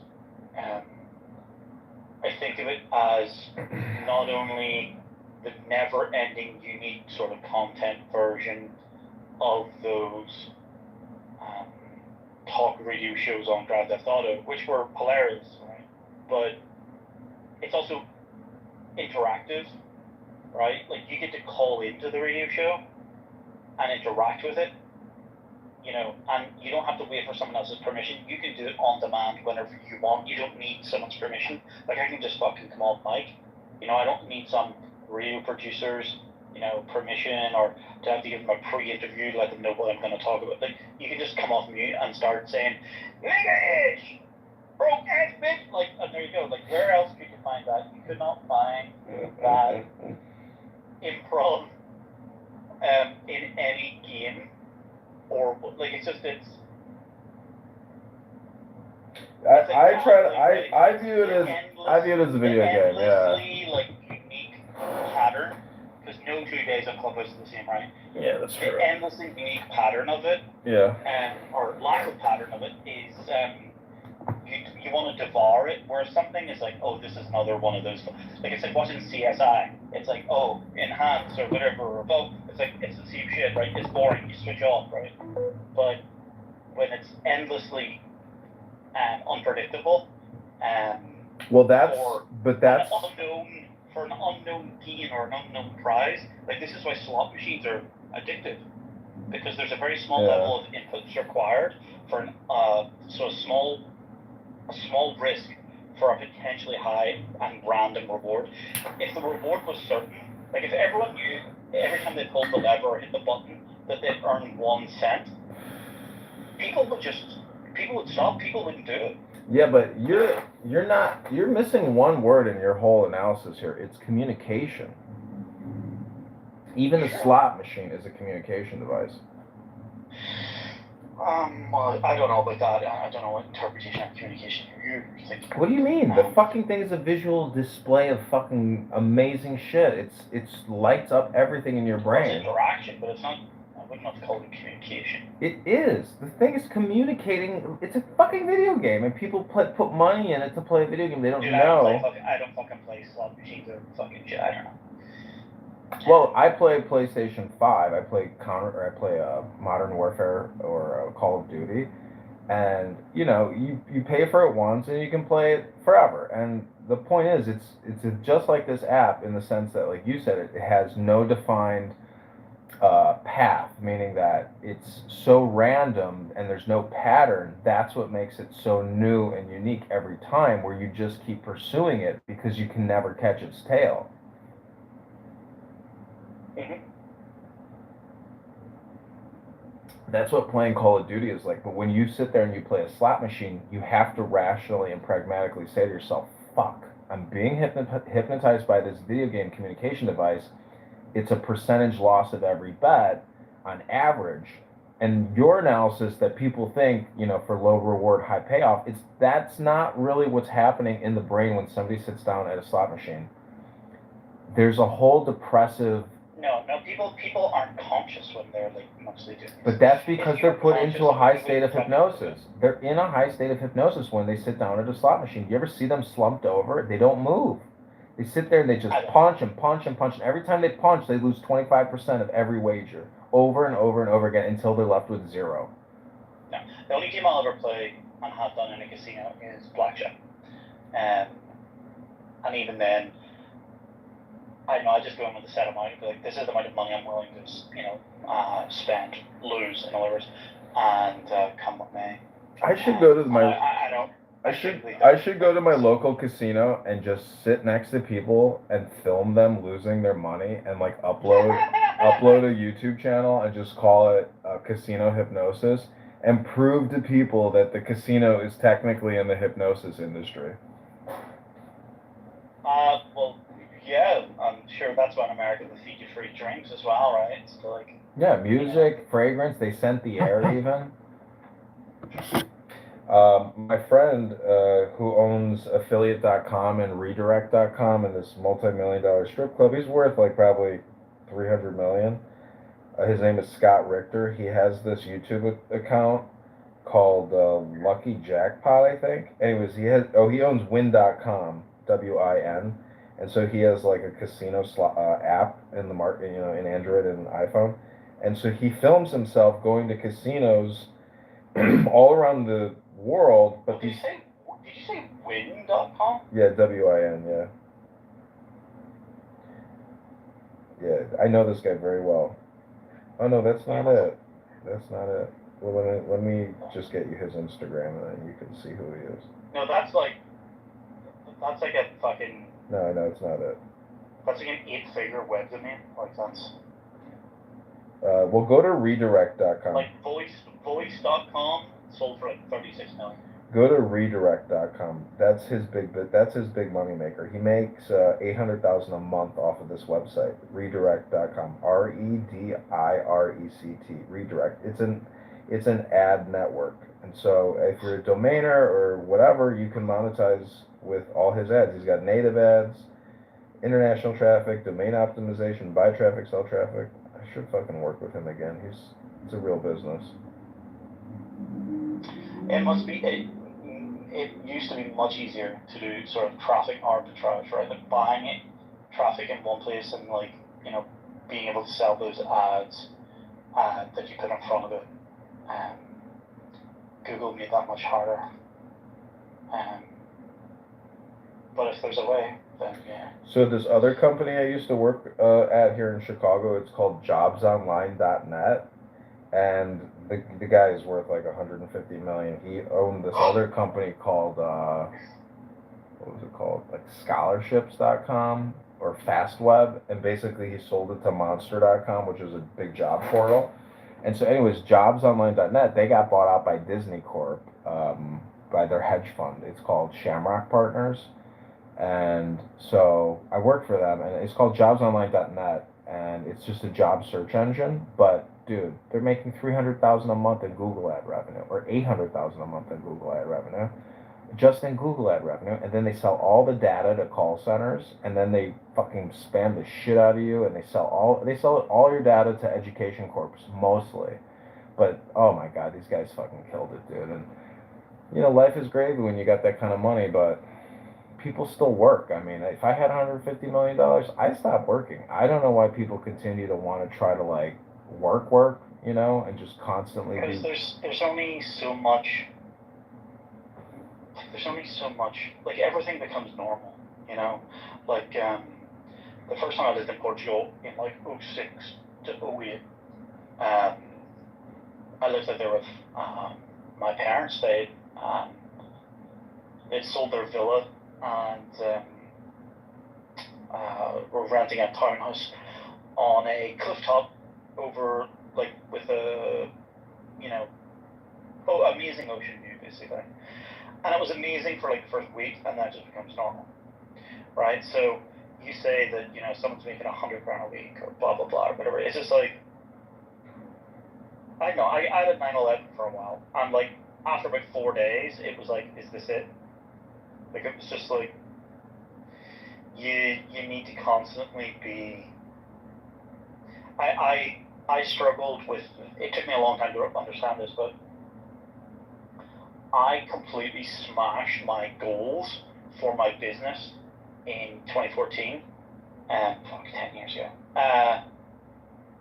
And like, if I had have said, you know, in 2013, if I'd have said, you know, what I've been happy with, and I didn't explicitly write it out, but I remember telling a good friend a conversation like, wouldn't this be amazing if, right? Now, it wasn't an explicit goal, but it was like something I expressed as a milestone, and I completely blew past that.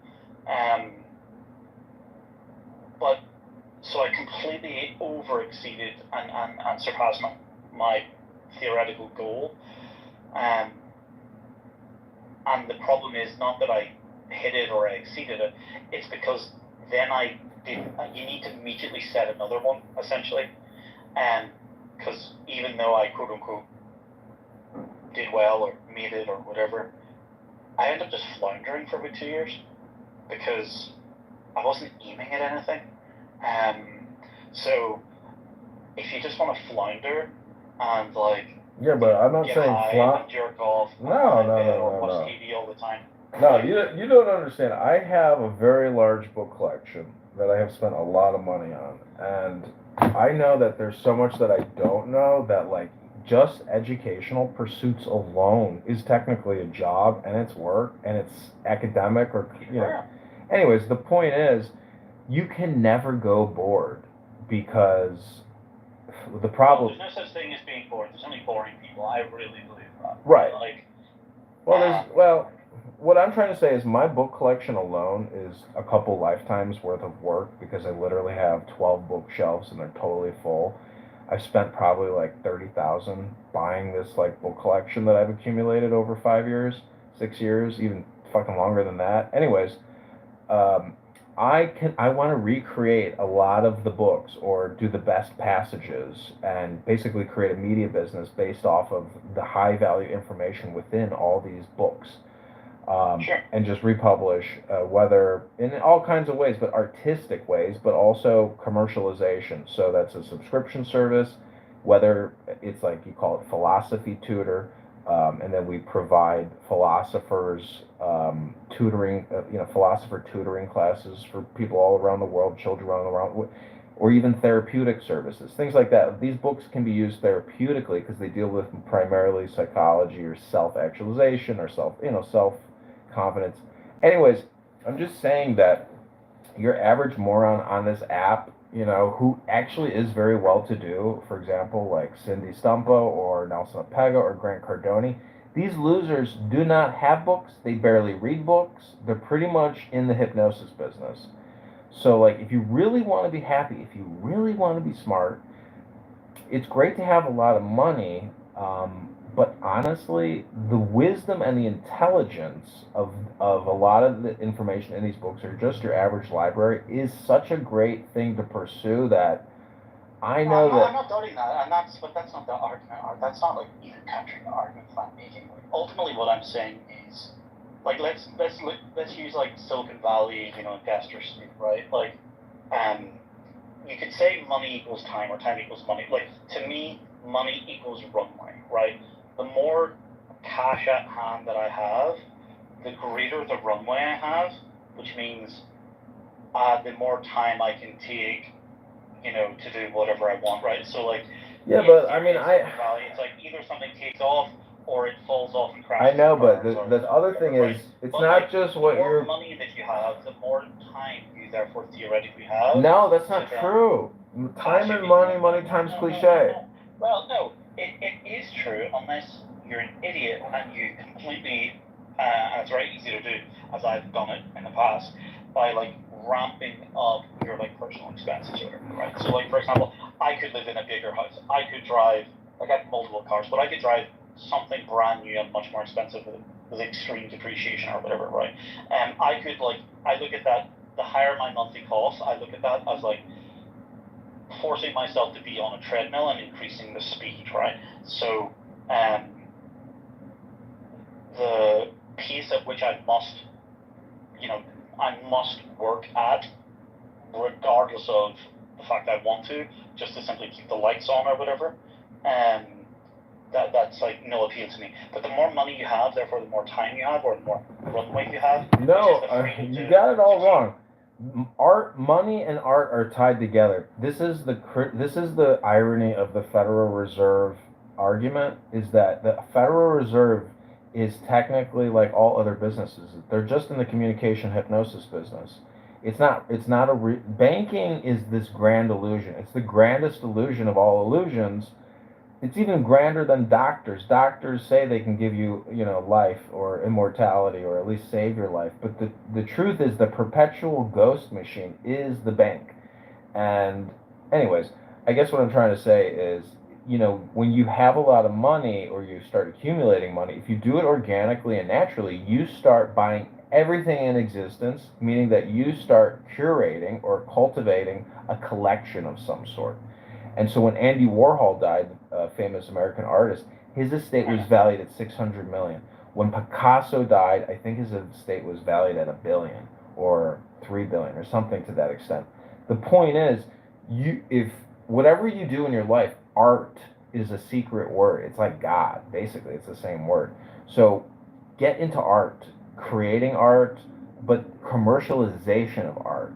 So that's basically the framing business. And believe it or not, there's this little old Polish lady who lives near me here in Chicago, and she owns a gallery. It's called, I don't know what she calls it. I can't remember the name.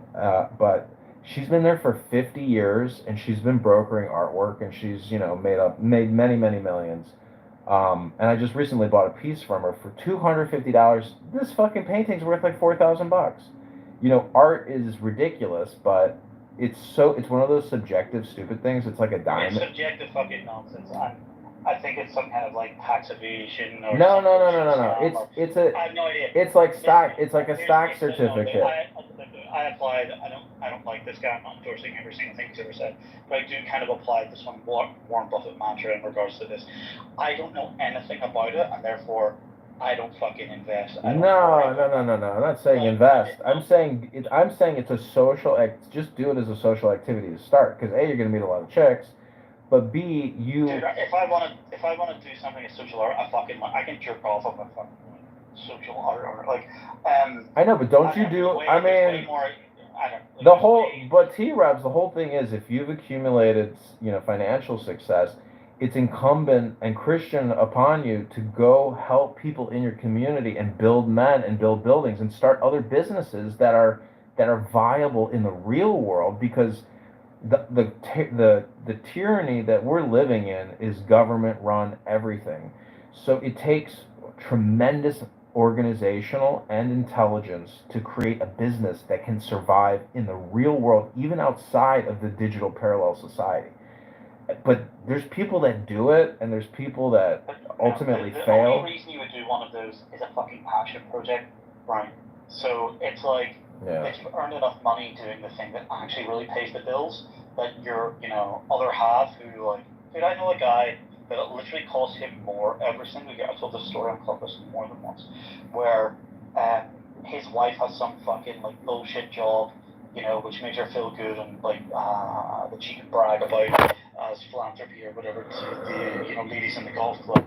But it cost, because of the like charities office is in like a shit part of town. Plus she can't be pulling up in her fucking new Bentley every for a shift, and her husband is the chairman of a car dealership group, right? So they own like 25 dealerships, and they're incredibly wealthy. But it costs him more money buying her a shitbox car, which is brand new, you know, it's gonna be like a Ford Focus or something, right? Than she makes doing this thing, right? So there are these like artistic passion project give back bullshit that you do that are only possible. Those are the passengers in your life. There has to be this driving force that actually fuels everything else. So I'm not against passion projects. I'm not against giving. I like theoretically, if I had enough money, like would I run some local businesses just to like employ people, and like I didn't really care if they really made money as long as they just didn't lose money? Maybe. I don't know. I'm not at that Probably stage. not. I mean, you'd want to make it a viable business to work. If it's not a viable business turning a profit, then it's not really even organic. It's not functional. So there'd be no reason to continue to pursue. Well, it would be purposeful, right? Like it's giving people like a fucking wage and like keeping them. I know, but it's fed not and your their job. mortgages It would be paid. exhausting Like, you. You'd be draining your energy and your reserves I know. to manage that. That's just what I'm coming back to, which is like the problem is like life, time, energy, resources is finite, right? So like here I am on Clownhouse. I gotta take a piss. I'll be right But back. like what the fuck am I? Like I'm sitting here thinking to myself, okay, this was interesting 20 minutes ago, but like the diminishing returns is kicking in, where like the further this goes on, each step that we're taking, this becomes less and less valuable to me, and I need to get back to doing what I was doing, right? So that is the ant that thinks fucking winter or summer, right? So even though we were in summer earlier on in this conversation, the season is changing, and I can feel like winter's approaching, and I need to get back to work, right? Because you know what's the phrase? The harvest is plentiful, but the workers are few, or something, right? Like, it's not going to do it itself.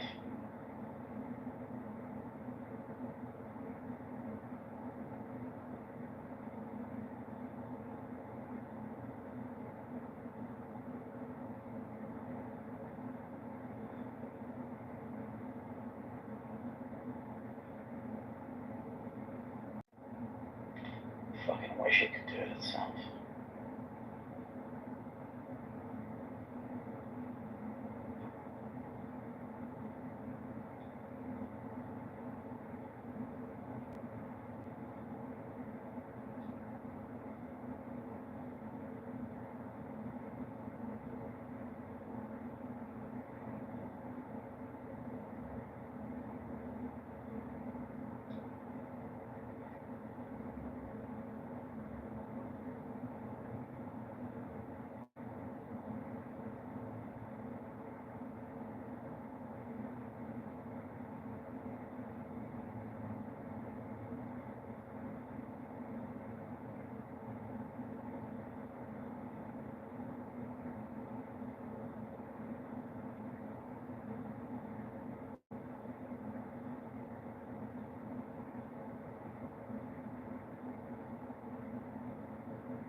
Yeah. Anyways, if you have fixed income, you know, there's times where like I'm not working and I'm just like in my in my bathtub, and I'm just like totally relaxed. Like I have no stress. Like I know I should be at work, but I'm also like I can't believe people just keep compulsively working. I'm like I am in such a state of like security and relative luxury, and like and such a positive attitude. I'm just like I can't, and like and it's like you never take a moment to just like stop and just like appreciate everything that you have and be like, wow, nobody can take this from me unless it all burns to the ground. And like I don't have to worry about anything. Like I don't have to worry about financial security or financial, like I don't need to worry about money in the future. So it allows you to be in like this incredible state of like ecstasy and bliss now, and it's just like holy shit. I don't think people feel this way that often. Like, oh my god. Like, No, I worry that for example, the nature of the income that I'm on is a recurring revenue stream, right? So like I don't really charge people for the time that I work. So I don't paint one-off masterpieces, right? It's where I work once and get paid once, which would be the equivalent of a plumber or even a very high, I could be an attorney, right? I'm working once, get paid once, and billable hours. In that simple sense, right? And there's other ways that they charge, but if you wanted to keep the artist sort of way, you could make something once and sell 250 prints of it, right? And you could, scale that in a way. But the thing that I do, and no one taught me this, right? Like I somehow just arrived at this through first principles, and it's kind of changed my life. But it's a double-edged sword. That's the bit I'm going to get to, which is that I essentially work once. Now it continuously needs maintenance, sure, but like in theory, I've worked once, built something. I've sold that thing to many people, right? That's the equivalent of selling a print in art, right? Those 2 prints behind me on the wall. But they pay me repeatedly every single month, right? So that's the best version, right? So it's like AT&T, right? Like how long have you paid, or Verizon? How long have you paid your fucking phone bill? How long does the average business pay their phone bill? Every single month they've been in business and ever will be, right? So it's like a crucial part of they can't imagine doing business without that, right? So I know, but look at an Eris or a Trust Fund, baby. The bit that I'm going to get to is the double-edged sword, right? Let me crash on this. The bit about the double-edged sword is that, because, like, for example, like, customers have paid me for over, like, 66 months so far now, right? My oldest customers, that theoretically now I have updated and, like, improved the service that I offer to them. In fact, one of the longest standing ones I've realistically just done in the past few months there. So they were, let's say, 60 months. I worked once, sold them once, and they used and I benefited or whatever for 60 months. They paid me for work that I did 5 years ago, right? What is your crash landing, though? The problem with that is it's like that automatic income can put you to sleep. And I kind of fear that is what will happen to people when like universal basic income comes, because I basically took like a fucking year off during the lockdown and just like wasted it on Clubhouse. Like I legitimately wasted it. Listen, this is the problem with the brain and this is the thing about philosophy, is it does deal with eternal now. And so you have stored memory. And what you're doing now is relaying that stored memory to me, which is nothing more than a hypnosis. And again, this is philosophical, and this deals with remorse and guilt who and am I sin. Hypnotizing? Me and yourself. No. What I'm doing for the most part, like someone else will run nameless that I was speaking with and helping with on a matter that I met by a Clubhouse. When I'm saying something, I'm repeating it. It's like a good instructor is always learn. Like I'm saying it as much for my own benefit. I get it. The repetition is like driving it that deeper into But this is what I do as a consultant, or essentially a troll hypnotist, bullshit online, reverse engineering, inverse contrarian. Like I'm going to play the devil's advocate to your position because I have no other reason not to. Like it doesn't benefit, the conversation doesn't benefit unless there is a devil's advocate. Well, does it benefit you? It doesn't necessarily. I'm only having this conversation because like you're the only guy. Actually making money off this, right? Like that's fundamentally what it should come down to. But the point is, what I was saying is that like the recurring revenue. Like imagine here's a real world example scenario. Rather than delivering like version 1.5 or version whatever 1 point something, right? I end up stacking so many new functions and features into this new version that I end up just having to call, let's say, version 2. I had clients waiting years, not knowing. They never even knew that this new version was coming, right? That's interesting into another point that we were mentioning earlier about the majority of shit that we do doesn't even matter, right? So little did they know that for at least 18 months, I'd been diligently working away, building the next version of the thing that they were going to benefit from, right? They have no idea that this is coming, but yet they're paying me every single month. So what does that tell you though? This thing that I'm working on and I'm worrying about, stressing about, does it even matter? Because they're happy with version 1 and they're paying me for it, right? That's a fucking realization. Because the fucking crazy bit is that you're working, when you work for yourself, that you're not, there's no real set date that things must be delivered. Because if you don't hit that delivery date, if I don't hit that delivery date and I have to, you know, it's quote unquote late, because I'm not making it public to my clients, right? Okay, T-Robs, crash land this motherfucker, and then I'm going to tell you the magic word. With the recurring revenue, you still get rewarded at the end of the month, right? Or whatever, many days, most days throughout the month, payments are taken. So imagine a place and time in your life where you cannot hit your goals, but you still get financially rewarded every single month anyway. Okay, I've been there. I've done that. My point is, T-Robs, yes, I have had a lot of small financial successes in my life. My point is, what is... I'm talking about a financial single win. I'm talking about a recurring revenue. I have had recurring revenues, streams. My point is, T-Robs, what is the magic word? I have no idea what you're talking about, to be honest. I'm going to try to give you like a biological program to help you with your business. And this is, you may not be doing this, and this has nothing to do with Clown House. You can use Clown House if you want, and you're going to be like, dude, no shit. The point is meditation. And I have this CD from a guy who's now dead. He started a company in Silicon Valley called Centerpoint Research. This deals essentially with calming down and closing your eyes and trying to center yourself and calming your mind and letting thoughts arise and then letting them disappear, letting them arise, and then you get into this state of mind known through the Centerpoint Research. They have this CD. It's basically a sound.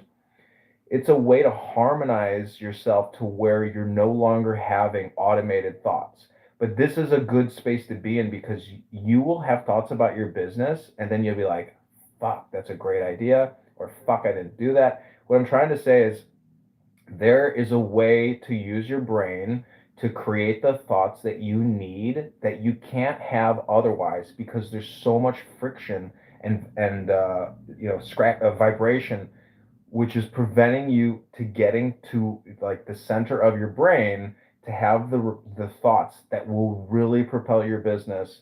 And I'm pretty sure this is the way to do it because I do it pretty regularly. I sit in the sun and I stretch and I do deep breathing exercises and I have the best thoughts about things I got to do, about shit I got to do, and it's a way to essentially organize without having to use paper and pen or computer. And it's basically silence, and you're gonna be like, yeah, no shit, motherfucker. I know fucking meditation. I go to the fucking gym. I stretch. I work out. Fuck off. I know everything you're saying. What you're saying don't fucking mean nothing to me. Fuck you, motherfucker. My business is fucking fine. My business is fucking growing. I'm on fucking perpetual fucking revenue. Oh, no. T-Rods, I'm telling you, dude. All I'm telling you is just be a man, go to the gym, and vote Trump. That's really all I'm telling you. I prefer the steam room actually, personally, than the sauna. But no, I didn't say so. To me, anyways, this is like the shower thought moment type thing where so much of that. Like I've had times in my life, it's really interesting where say there's something on the tip of your tongue, or you're meant to mention, or you had an idea, and it's just like it's almost like hovering around you, but you can't grab it, but you can just sense that it's there. I remember like a former business partner of mine, he was standing outside my door, we're having a conversation, he was in the car, and I was like, man, there was something we were meant to talk about, or like I couldn't remember what it was, and it was like, oh fuck it, okay, look, sure, I'll see you later. And the second he went to drive off, I remembered, right? It's like there is this weird moment where if you like actually let go, or you like, I don't know. It's a little bit like deja vu. This is why I think you can get like epiphany moments in the shower because yeah, that's a good place to have. End up, it's like it's breaking the pattern where you're like spinning. There's just like infinite exactly. loop, yeah, right? exactly. When you break the infinite loop, right, then, like, for example, here's Well then, but T-Rubs, look at. I have to jump between both, right? That's very. Okay, well, you just hit the nail on the head with your shower. T-Rubs, hold on. Look at your shower analogy. See doing the actual creative work, which, like, literally here at the fucking coalface, like I'm coding, right? This is like my fucking coalface. It's all well and good having like the theoretical perfect vision, understanding about where and what is.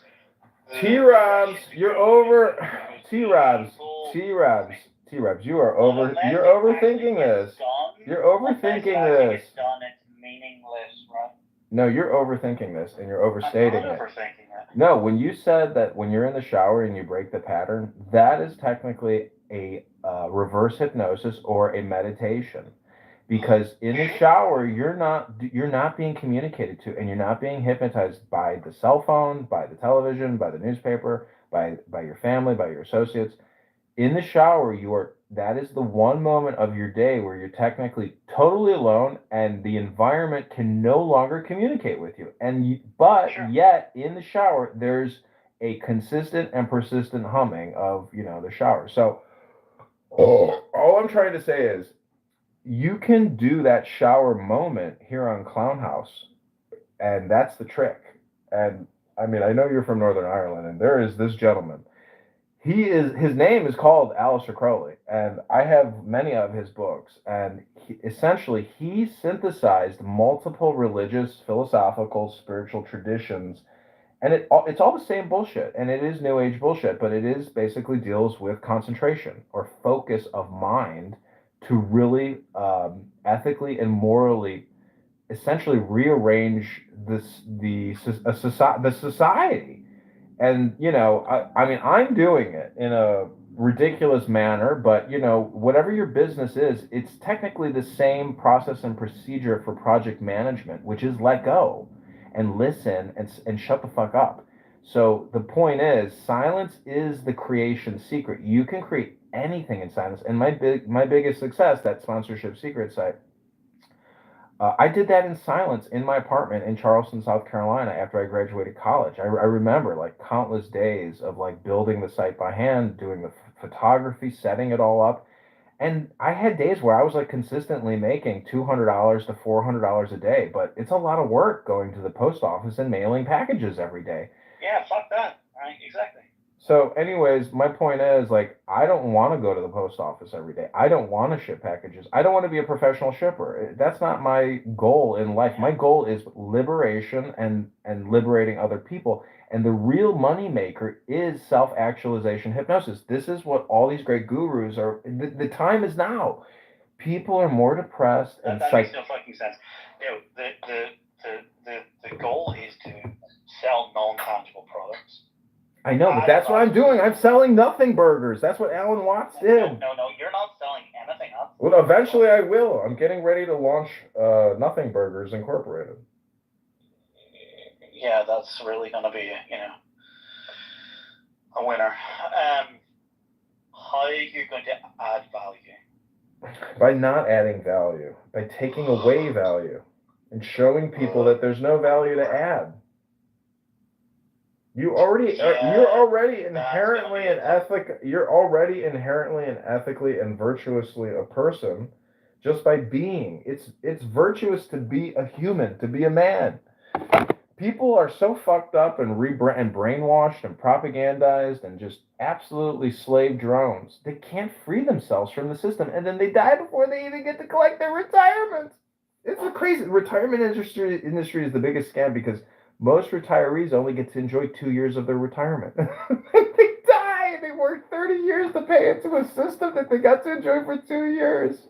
I'm telling you, dude, if the good life is really Jeff Bezos. I enjoy what I do. Like this, the kind of recurring thought that I have, and I mentioned this recently, is that like there was a guy that won like over 100 million on the lottery that lived not terribly far away from me. Good on them. They didn't get like a face tattoo by white tigers and like blow half it, right? All of it. example, right, you know, like notable things, I got a puppy last year. I wouldn't have got another puppy from any other breeder, right?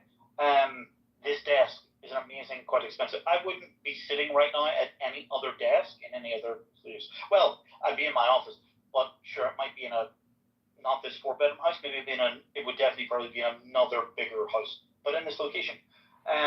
Would I be driving a newer car? Probably. But guess what? The food I'm eating, it would be essentially the exact, we go to the exact same butcher that I go to and whatnot. The point that I'm trying to point at is that even if you reach the top of the mountain, if you get all the, you know, the rewards, the spoils of war, my life wouldn't actually be that much different than it is today. I know, but so then what happens is what we're really talking about is philosophy, though, or the art of living. I enjoy the process, right? I get it. Everybody says the same thing, but the real. No, they don't say that. Most fucking people are endlessly chasing a goalpost that continuously moves, right? But whether or not. Yeah, but T-Robs, you have not achieved aesthetic perfection. That's my point. Is your artistic endeavors are. What the motherfucker? You know, it's about the art of living. It's about your interior decorating, like not just of your house and your material possessions, but of your attitude, or essentially your enlightenment. Because you know, you have to look at this in terms of history and world religion.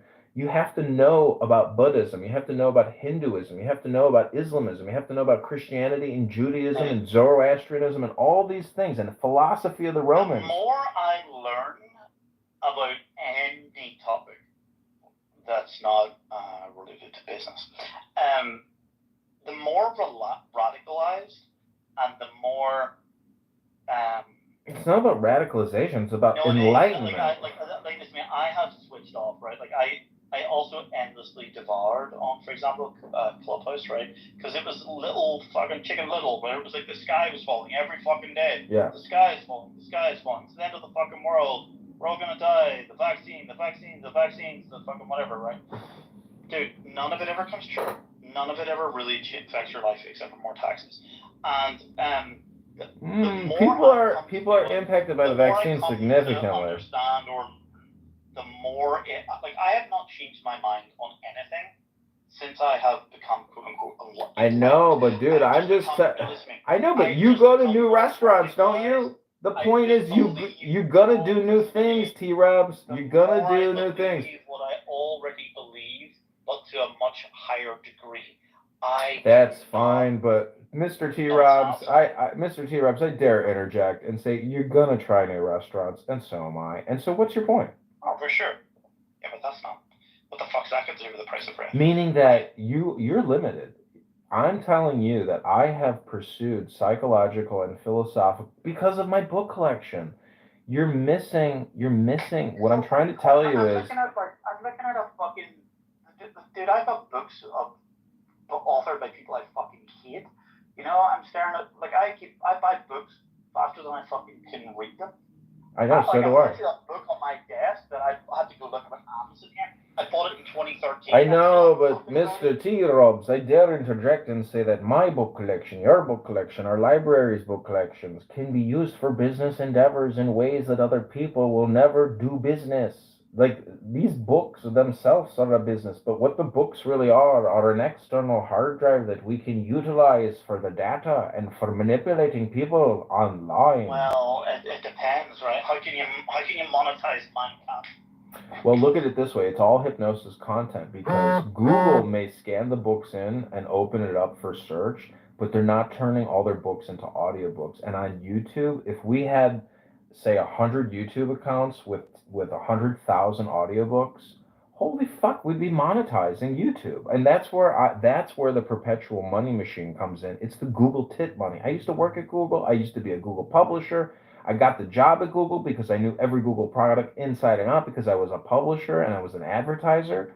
And I know the business in and out. And yeah, the perpetual fucking content machine is repurposing, existing, it's like when you hear, I love these like 20-year-old life coaches saying shit like, you're the average of the 5 people you spend the most time with, and they have no idea who originally said that, right? It's just something that now T-Rods, I am programming you with my sincere, transparent experience and knowledge. Your brain is technically a computer, and every day you do a hard reset when you go to sleep. And when you wake up, everything that you put in is your daily programming. So, only if it commits to memory. it does commit to memory. Unfortunately, you're like an iPhone, and you think that you're not recording what I'm telling you, but you are, and I'm recording it as well. No, that's why you sleep, right? Sleeping is literally. I've told you this before, but you're highly disagreeable. You are highly disagreeable. You disagree, and you say no to everything, and that I bet you can't even tell me what I just told you. You were saying that our brains are like iPhones, and I'm absorbing and saving, committing to memory, even things whether I want to or not. Yeah. Right, that's what you literally just said to me. I know, that's what I believe. Right, so how is it that you're saying that I don't? I need to confirm. Bro, this is Clown House. Have you not had a conversation here before? Have you ever sat in a room and where somebody says, I bet you can't even tell me what I just, and they're like, and then they can't even answer that question because they're not even listening. I literally just stopped this. I know, but I wanted to confirm you. I wanted to confirm you're actually listening to things that I fucking say. I wanted to know you're listening to what I'm fucking saying. The fuck? Just because I'm listening doesn't mean I have to agree. Anyways, when I lived in Los Angeles, I had to stay at a hostel for like a week before I could get this new apartment. And I stayed at this hostel, and there were all these Irish chicks there, and they were the most pleasant, happy, and sexy, curvaceous women. And it was so much fun because there was like a patio in the center of this hostel in Hollywood, West Hollywood. And every night they turned it into a tiki bar, and holy fuck, man, it was just so much fun. I got laid. I mean, it was, it was okay, but it was just fun partying with these Irish chicks. It was dope. Yeah, well, I'm extremely biased, but I have friends of mine that went to Japan, strangely, to go skiing, and met an English guy, and he had so much fun with them. He was like solo traveling around the fucking world or something. He ended up like moving to Northern Ireland. I don't know of anyone moving to Poland. It's typically and by the way, I'm a big fan of Polish people, but typically there are countries like you move from and you go to, right? Like the United States is a place that you go to. I always think it's strange Americans leaving. Well, there's a lot. I live in the second largest Polish city outside of Warsaw, aka Northwest Chicago, and I have Polish grocery stores all over the place, and tons of Polish chicks everywhere. And they're awesome, and they all go to church, and they're all good people. They all work hard. And they really keep the Polish. Like they don't really go outside of their spheres of Polak. But yeah, I would love to go to Poland and go to Warsaw and just fucking do the nightlife in Poland for like a month. I mean, I would fucking, they are some of the most beautiful women in the world. Yeah, without time. It's on my to-do list is to get the fuck out of Chicago, but I'm gonna wait until the wintertime because like I got a boat here and it's like a party every day. But yeah, this winter I'm probably gonna go to Miami in December for Art Basel. I went last year, and that is a fucking legit show. And I can tell you that women from all around the world come to this thing, and it's perfect tens as far as the eye can see. I mean, it's unfucking believable. I just love seeing a perfect 10. When I see a perfect 10, I'm just like, oh fuck yeah! Yeah, I know, but fucking perfect 10. Holy. Even the guy who just was fucking her is probably bored of it, bro. Like, yeah. See I can imagine you're the type of guy that puts you on a pedestal. Well, I really like seeing a perfect 10 because it's like seeing like the closest thing to God. Like because you see an aura. Like when you see a perfect 10, you're like, bitch, you got a fucking aura. Like, god damn, you're fucking hot. And you know, the thing is, a girl got to eat, but a girl got to fuck. And so, you know, it's just you got to put yourself in positions to meet perfect 10s. And the online dating thing is exhausting, and it's horrible because they're already talking to 1,000 men. But if you go to an event like Art Basel, you're setting yourself up for an encounter which is impossible any other way. So artwork is what brings the pussy. And every year, it's a $23 billion marketplace. I mean, I could play for you recordings from recent Sotheby's auctions where you're like, I can't believe people are spending $4 million on that painting. And you can have it remade for $300. It's the same fucking thing. They're going to spend $4 million because it came from the estate of the Duke of Sussex and it came out of a private European estate. It's like, bro, it's a $400 painting. You just spent $4 million on, you fucking idiot. Like, what the fuck is wrong with you? But that's the thing about culture and art and business and networking, where there are billionaires out there and they got $4 million to pop when they go out with a bottle of champagne and some fucking supermodel. Like, that's the type of encounters, you know, you can make a lot of money from, but also have a lot of fun with and have relationships and live a very luxurious and interesting lifestyle of intelligence and beauty and sophistication and travel. Yeah, but and those guys are fucking morons, right? Like money doesn't equal. But like, where are you gonna? How are you gonna make a big score if it's not gonna be off of some billionaire's retardation and stupidity? Because honestly, everybody's pretty stupid. Well, I prefer to not think about how I'm going to scam people. No, not you don't understand. I'm not saying scam. Listen. I don't. That is not the way I conceptualize things. B, I look to me. There's even a book written about this. I bought it. I'm staring at it. I've never read the fucking thing. I bought it thinking I would read it, but like this idea anyway, the way that I took it was the fortune is at the bottom of the pyramid, right? So I used to work in luxury real estate, like, you know, going to like 14.5 million, 11 million, 6 million, 10 million euro properties on a fucking daily basis. All this high status bullshit. And it's actually made me completely anti-status. And anybody who's like, you know, drawn towards this, whatever, it's like a tell. It's like I fucking don't want to be near those people. Yeah, but I used to add, I'm only first of all, you know, you can judge me. You can judge me, but I am creating content over here, FYI. Just remember that. Good. I used to add an extreme amount of value to an incredibly small amount of people, right? But because the pie was that big, even my